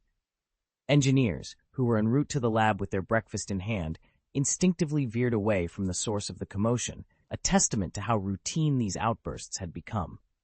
In a vast workshop, Rory stood before a towering mecha, at least 20 meters tall, his frustration palpable. He had grabbed a hapless engineer by the collar, his anger spilling out as forcefully as his words, demanding an explanation for the unauthorized changes. The 4 250mm Punisher cannons are the very essence of Thor. Do you understand? The essence. He gestured emphatically towards the towering mecha, his hand morphed into mechanical pliers. So why on earth would you replace these magnificent cannons with those flimsy turbo laser cannons? Explain this to me. I demand an answer. The engineer, taken aback by Si Wong's thunderous outburst, stammered, "Well, Zhang Gong instructed me to make the modifications." That cursed Zhang Jiarui. When did he dare to do this? Si Wong's anger escalated upon hearing the name. It was yesterday, in the dead of night. He mentioned you wouldn't appreciate the allure of energy weapons. Said something about presenting you with a fait accompli. The engineer explained hesitantly. I swear, I'm going to throw him into Banza's deepest abyss this instant. Rory Swan, seething with rage, tossed the bewildered engineer aside and stormed off like a tempest. Note, the original URL and site mention have been omitted for narrative coherence and to maintain immersion. Vol 2, Chapter 899, Energy versus Kinetic Energy. Rory Swan charged toward the entrance of an office, his fury palpable. The door, already battered and bruised, bore the brunt of his anger as he wielded a large mechanical wrench in his left hand, pounding against the metal and adding countless new marks to its surface. His actions suggested a familiarity with this kind of confrontation, indicating it was far from his first time. Amidst the chaos, a piercing alarm sounded from the door, which then slid open reluctantly. Rory stormed in, his voice booming with rage. Zhang Jiarui! Explain yourself! What the hell do you think you're doing? Inside, a formidable figure stood before him. The man, Zhang Jiarui, towered at least 185 centimeters tall, his physique muscular and imposing, clad in a black vest that seemed on the verge of tearing under the strain of his bulging muscles. His hair, stiff and needle-like, complemented the rugged stubble framing his jaw, enhancing his tough demeanor. Such a man would not have seemed out of place in a military barracks or a gym. However, here he was, standing in front of several blackboards and holographic screens filled with complex data formulas and mechanical diagrams, an incongruous sight. Even more jarring was the pair of glasses perched on his nose, ill-fitting with his robust build. Upon seeing Rory burst in, Zhang Jiarui removed his glasses and flashed a defiant, savage grin. What did I do? Simple. I've completed the prototype of the Thor mecha.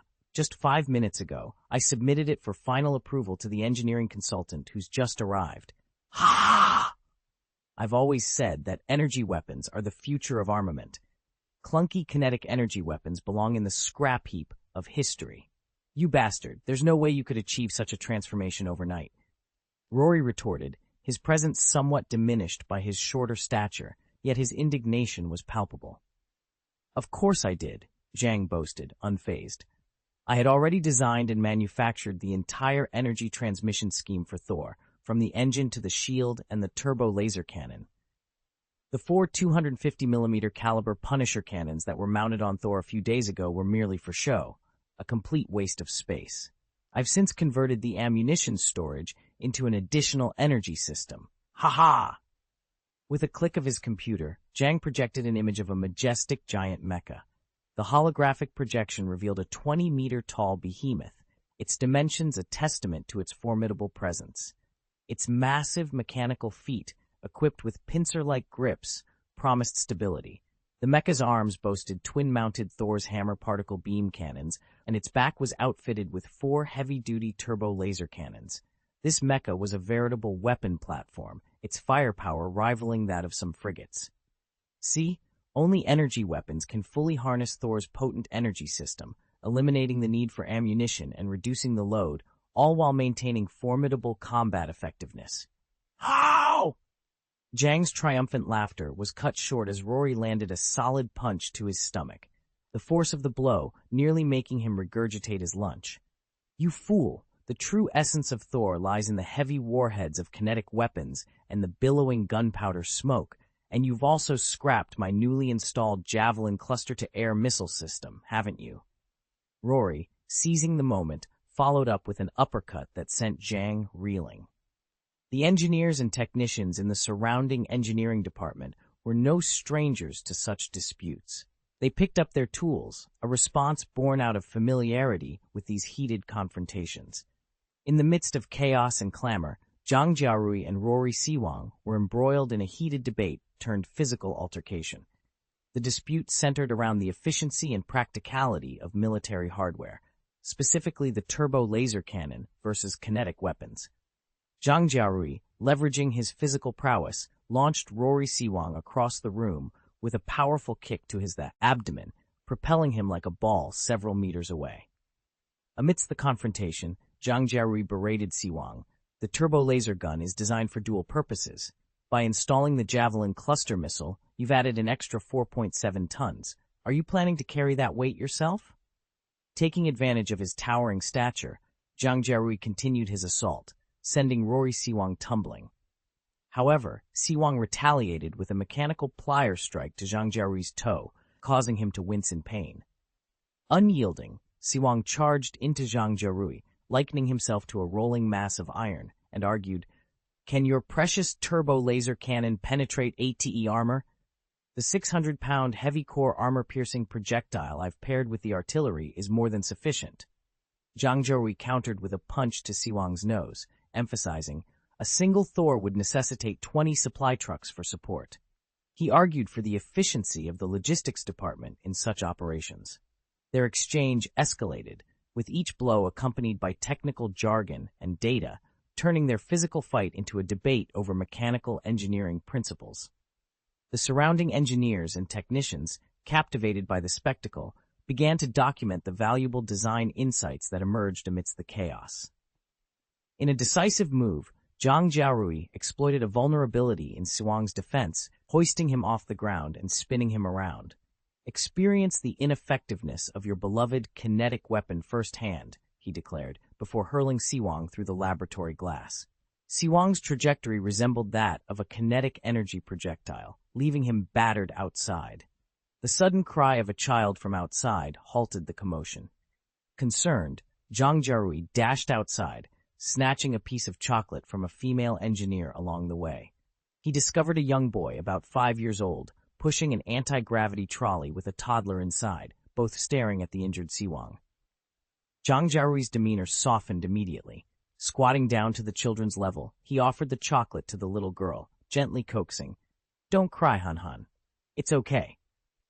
The boy, looking puzzled, pointed at Siwang and said to Zhang Jiarui, "Dad, Mom wanted me to inform you about the recruitment for the second phase of the Force Academy. So, what's Uncle Siwang doing on the ground?" This unexpected turn of events brought a moment of levity and humanity to the intense debate, reminding everyone of the world beyond their engineering disputes. Vol 2, Chapter 900, Engineering Consultant. Oh, Uncle Siwang, he accidentally fell while doing an experiment just now, Zhang Jiarui explained, scratching his head in confusion. He glanced at Siwang, who was still sprawled on the ground, then at the window situated more than a meter above the ground from which he had shot moments ago. He found it hard to believe the fall could generate the kinetic energy of cannonballs. Meanwhile, the little girl, having been distracted by the chocolate, stopped crying and began happily licking it. "The thing is, Mom said that since I've awakened the Force, I should attend the Force Academy," the boy shared, looking thoughtful. Rory Swan, still on the ground, raised his head, brandishing a mechanical plier. "Xiao Cheng, my boy, I suggest you think it over. The Force Academy is shrouded in mystery. Even we adults are in the dark about what goes on there. What if you encounter danger?" He cautioned. The sight of Siwang's mechanical pliers delighted the little girl, who immediately hugged them and giggled joyously. Mystery is to be expected. The Force itself is enigmatic, and it's no surprise that its teachings are a top state secret, Zhang Jiarui reasoned, helping Siwang to his feet. Siwang sat up abruptly, frustration evident in his voice. Are you not grasping the gravity of this war? When it began, didn't we directly target the Galactic Republic's Jedi? Do you know how many Jedi Knights fell to our forces? Not 50, but hundreds. Do you truly want Xiaocheng to be exposed to such dangers? Zhang Jiarui responded firmly. What about the countless ordinary soldiers who've fallen? Governor Tang Xiao and Prime Minister Francis have repeatedly emphasized in their speeches that this war is crucial for our fourth civilization. It's a gamble on our nation's fate. Victory means prosperity. Defeat spells doom. If needed, I'm ready to pilot Thor to the front lines, energy weapons and all. Siwang scoffed. The Force Academy has always seemed off to me. I've encountered two of its instructors, Green Beatty and Aiden Ward, on the battlefield. They're now deceased. Xiaocheng, heed your Uncle Siwang's advice. Being Force-sensitive is a blessing. When you're older, I'll design a specialized mecha for you, far safer than those Jedi in robes wielding lightsabers. I'll even equip it with a high-power electromagnetic gun for you. Anything that irks you, just shoot it. If it weren't for my children being here, I'd shut you up myself, Zhang Jiarui retorted coldly. The boy, caught in a dilemma, looked at his father. But I've been having dreams lately. Someone has been calling to me. Zhang Jiarui gazed at his son, his voice deep and resolute. Go, my child. This is not only your duty, but your destiny as well. Okay. Then I'll go. Uncle Xiao's daughter is also attending. He said it would be good to have a companion, the boy decided. Uncle Xiao? Major General Xiao Guanghua? That annoying fellow who's always asking for tanks and mechas in my workshop? Siwang grumbled, then conceded. All right, he's a military man. He should understand better. Since he's sending his daughter, there must be a good reason. Xiaocheng, listen to him and study hard. When you return, I'll build you a super mecha. If you dare attach a kinetic machine gun to his mecha, I'll dismantle your pliers, Zhang Jiarui warned sternly. The boy nodded in agreement. I'll go back to my mother now. Oh, and she said to leave Han Han here to play for a while. She loves these machines. Ah, I can't leave now. I'll find someone to escort you, Zhang Jiarui said, scratching his head. No need, Dad. The robot driver knows where to take me, the boy assured, then turned and walked away. In this episode, Rory Swan had lost his interest in confrontation. He gently set down the little girl who had been dangling from his mechanical pliers, turned to his companions, and inquired, Which advisor did you submit the stereotypical application to? That guy is odd. No, I must find him. Are you looking for me? A voice interjected. Zhang Jiarui and Siwang turned to see a man approaching. He was portly, clad in a white coat, sporting thick sunglasses, and his belly protruded noticeably, giving off an unsettling vibe. Behind him, two lengthy mechanical tentacles undulated slowly through the air. Dr. Otto, Zhang Jiarui acknowledged with a nod. Siwang burst out, This man altered my design. You shouldn't finalize the application. Wait until I confront him, then we can resubmit it. Just call me Dr. Octopus. The man interjected, as one of his tentacles gestured in a seemingly humane manner. Octopus! Octopus! Zhang Jiarui's young daughter exclaimed with excitement upon seeing the tentacles. Dr. Octopus glanced at her, and gently, a tentacle wrapped around her, lifting her high. The little girl clung to the mechanical tentacle, her smile broadening. He then addressed the two men. I've already signed and submitted the application. Don't waste my time on trivial matters. Siege tanks provide ample long-range support on the battlefield, and this Thor model serves well on the front lines. That settles it. Now follow me. Reluctantly, the little girl was placed on Zhang Jiarui's shoulder by a mechanical tentacle, and Dr. Octopus turned to leave, offering no opportunity for debate. Hey, did you just disregard my design? Siwang shouted in frustration.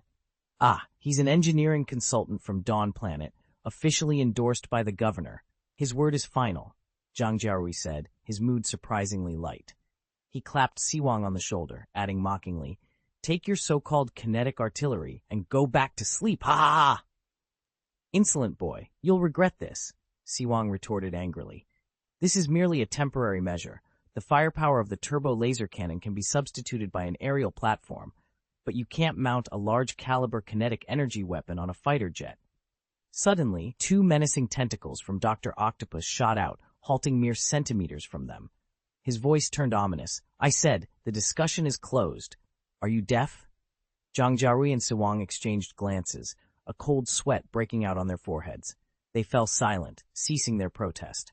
Meanwhile, the little girl continued to giggle, reaching for the mechanical tentacles and joyfully chanting, Octopus! Octopus!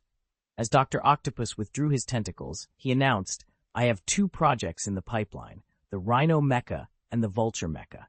We need to finalize the preliminary designs before taking them to the prison planet Sonel for testing with the inmates. Also, integrate the CMC-300 power armor project you're developing at Tyron Heavy Industries. We're going to be very busy.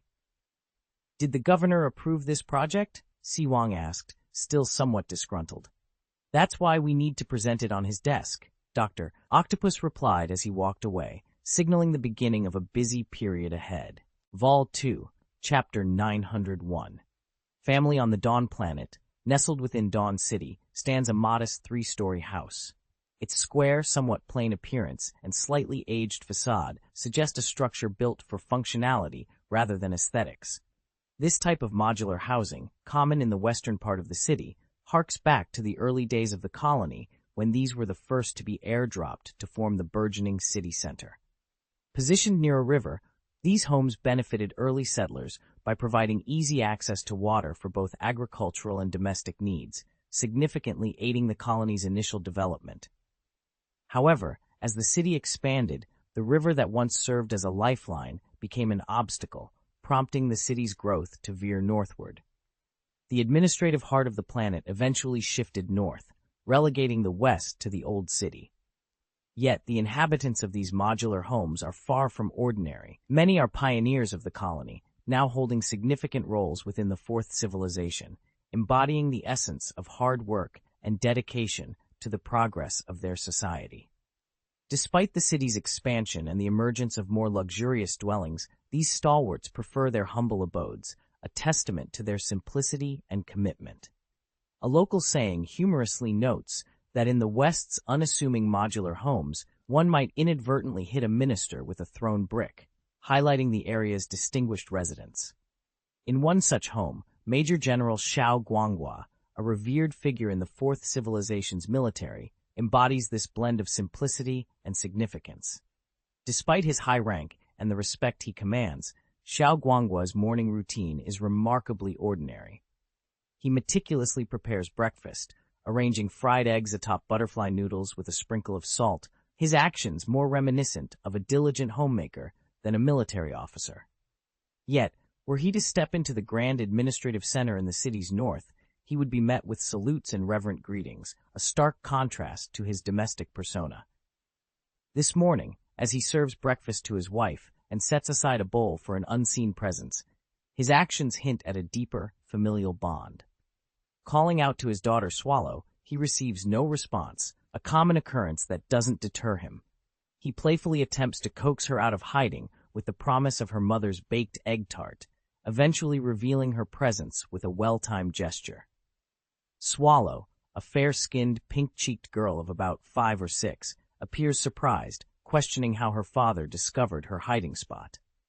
Xiao Guanghua's response, referencing his extensive experience with the Galactic Republic and Jedi Knights, showcases a playful, loving relationship with his daughter, bridging his worlds of military prowess and familial tenderness. This moment captures the essence of their life on Dawn Planet, a blend of legacy, duty, and the simple joys of family. Xiao Guanghua's cheeks flushed with embarrassment as he recalled the incident. Ah, that time. I went to observe the situation under the guise of being a military advisor, but ended up being captured by those inept trade unionists. It doesn't count, haha. It doesn't count. And why bring up the Bespin planet, but not the Christopher Sis planet? Your father and I made quite a name for ourselves on those battlefields. All right, enough bickering, you two. Let's have breakfast, and then Yanzi needs to head to the Force Academy. His wife interjected, her voice tinged with emotion. It was clear from her slightly red eyes that she had been crying. She transferred the fried egg from her bowl into their daughter's, urging her to eat more. Enjoy this meal. Who knows how long it will be until we can have dinner together again." As she spoke, tears began to well up in her eyes once more. Xiao Guanghua comforted his wife, gently patting her on the shoulder. "It's okay. It's okay. I've said everything that needed to be said last night. Yanzi's innate strength is both a blessing for her and for our strength for civilization. But sending my daughter to this Force Academy, not knowing when I'll see her again," his wife lamented through tears. Xiao Guanghua tried to reassure her. "I've told you, the academy is a top-secret state facility, but I'm privy to some details. While I can't share everything, I assure you that Yanzi will receive the best care and education possible." "Then why can't you tell me more?" "She's my only child," his wife exclaimed, frustration and worry evident in her voice. "How can I? I still aim to retire as a lieutenant general.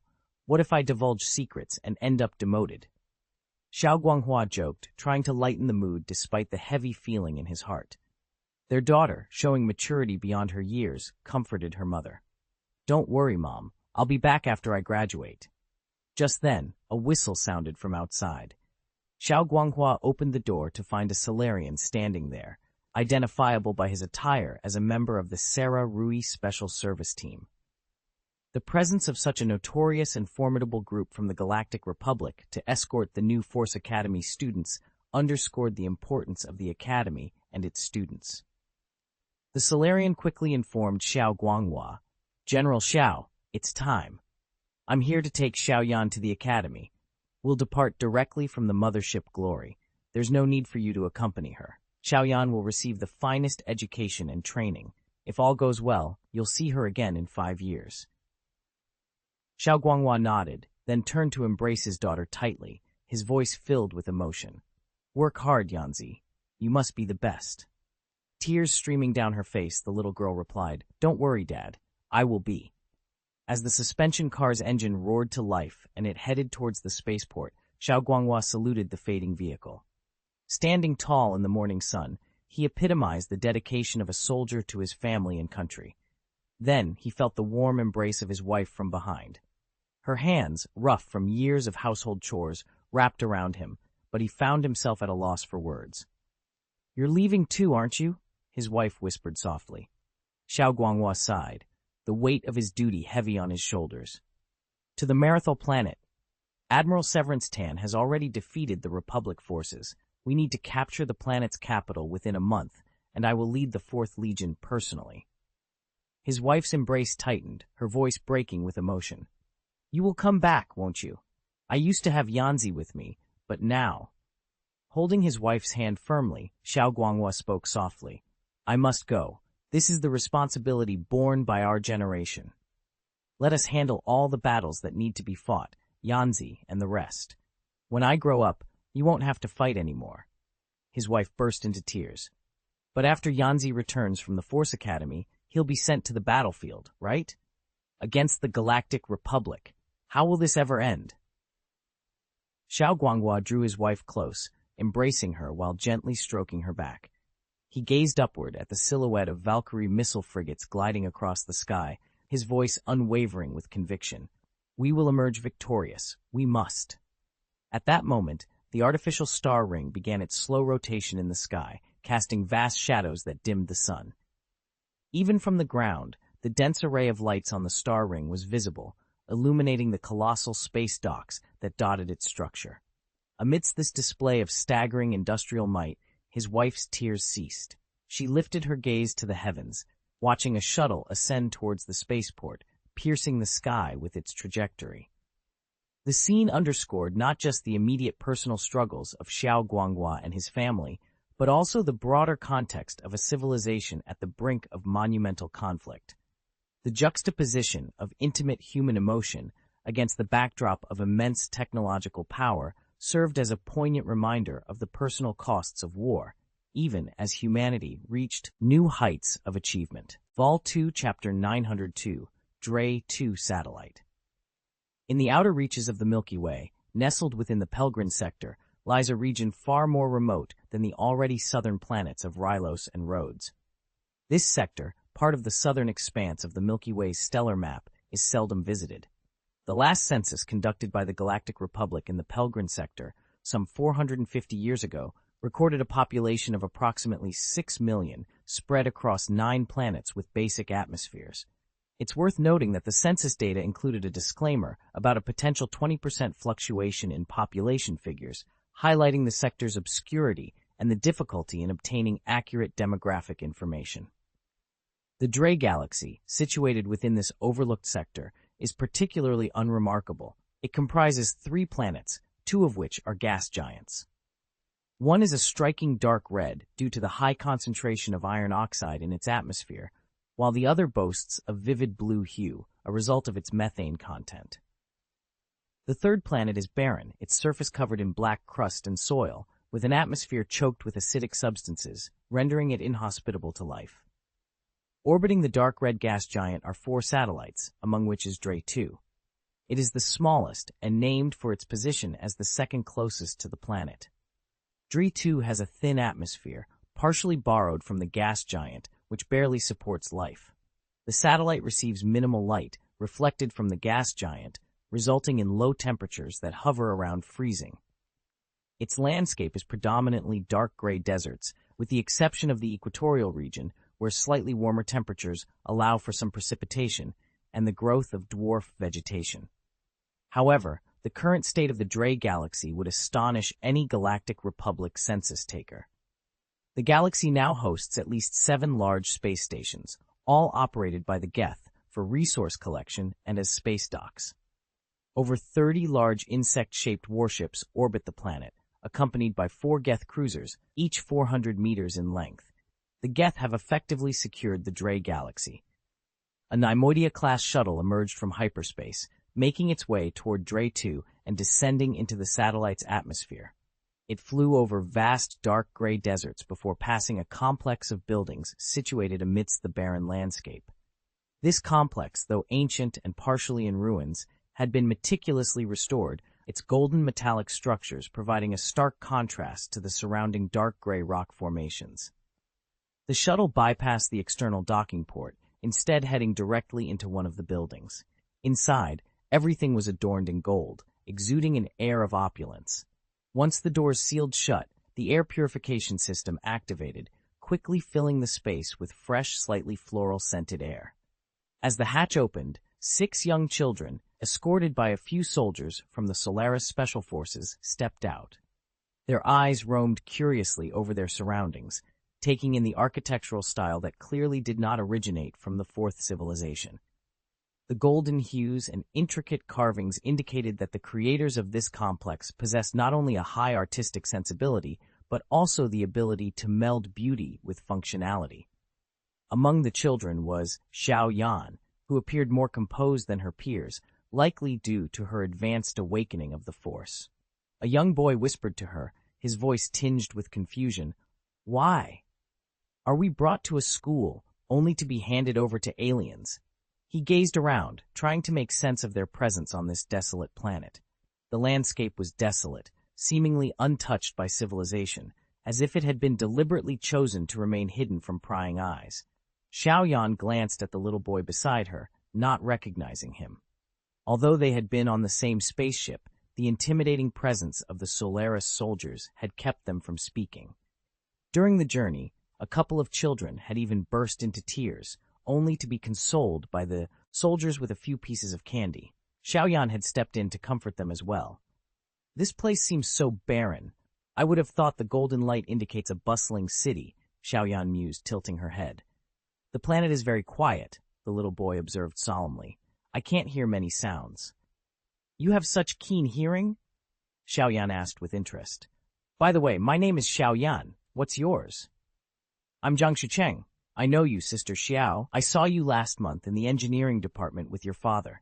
That's when you confronted Lu Li from the Energy Research Institute for taking a little girl's snacks," he recounted. Xiaoyan's cheeks flushed. "Oh, so his name was Lu Li. I couldn't stand by and watch him bully her, so I stepped in. He was quite a formidable opponent, though." "That's because he's 2 years older than you," Zhang Shucheng pointed out, rolling his eyes. Caught off guard, Xiaoyan chuckled awkwardly. "Oh, haha, no wonder, haha. By the way, how old are you?" "I'm 5 years old. You're a bit older than me, so you can call me Xiaocheng," he said. All right, then you can call me Sister Yanzi. Haha, if those aliens dare to bully you, just come to me. Xiao Yan declared with a protective air, glancing at the other children. That goes for all of you too. Suddenly, Zhang Xucheng announced, "Ah, we've arrived. Welcome to Dre 2, children." A calm voice resonated in their minds, accompanied by a comforting force that eased their nerves. Two figures entered from the entrance. Zekras, a member of the Protoss, and a human woman wearing an ornate mask. "I am Zekras, of the Protoss. This is the priestess. You will be under our guidance for the foreseeable future, studying and living here. In the realm of psionics and the Force, you will learn to understand, to feel, and eventually, to see your own reality." Vol 2, Chapter 903, The Handicapped. Darth Marthael observed the children through the one-way glass. There were 6 of them in total, 4 humans, 1 child of the Gran, and another from the Eru. His gaze lingered on Xiao Yan and Zhang Xucheng for a moment.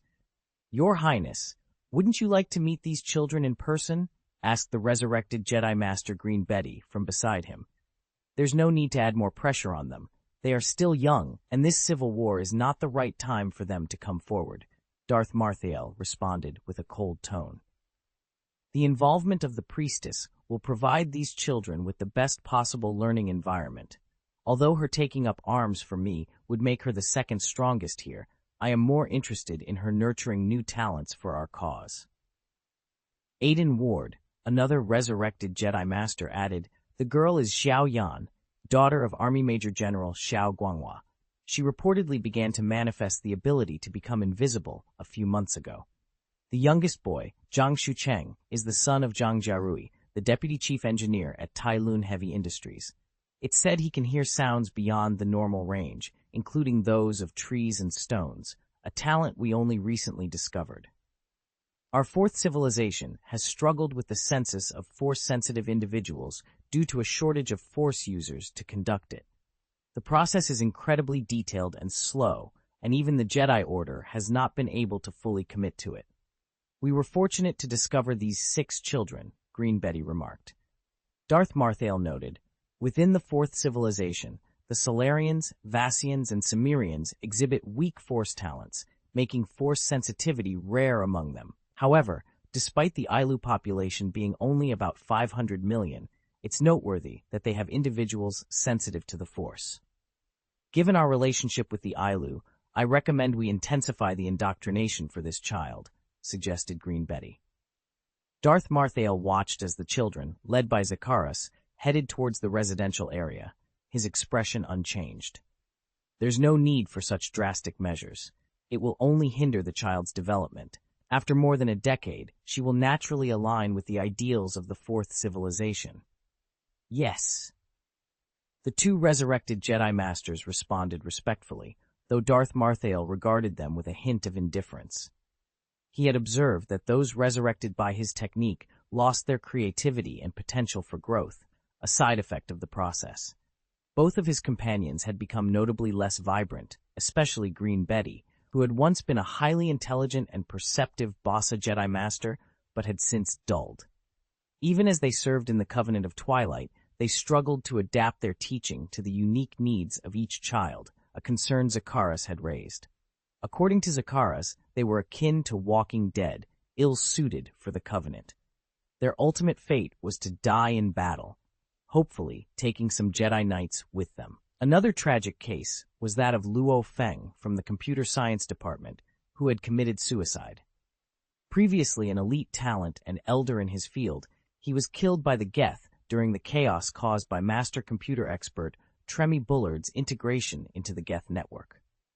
Darth Marthael had resurrected Luo Feng to prevent the collapse of the Geth project research, allowing him to continue his work. Luo Feng initially excelled in restoring damaged research projects within the computer engineering department, spearheading the Geth project with notable success. However, as new projects emerged, he found himself increasingly out of depth.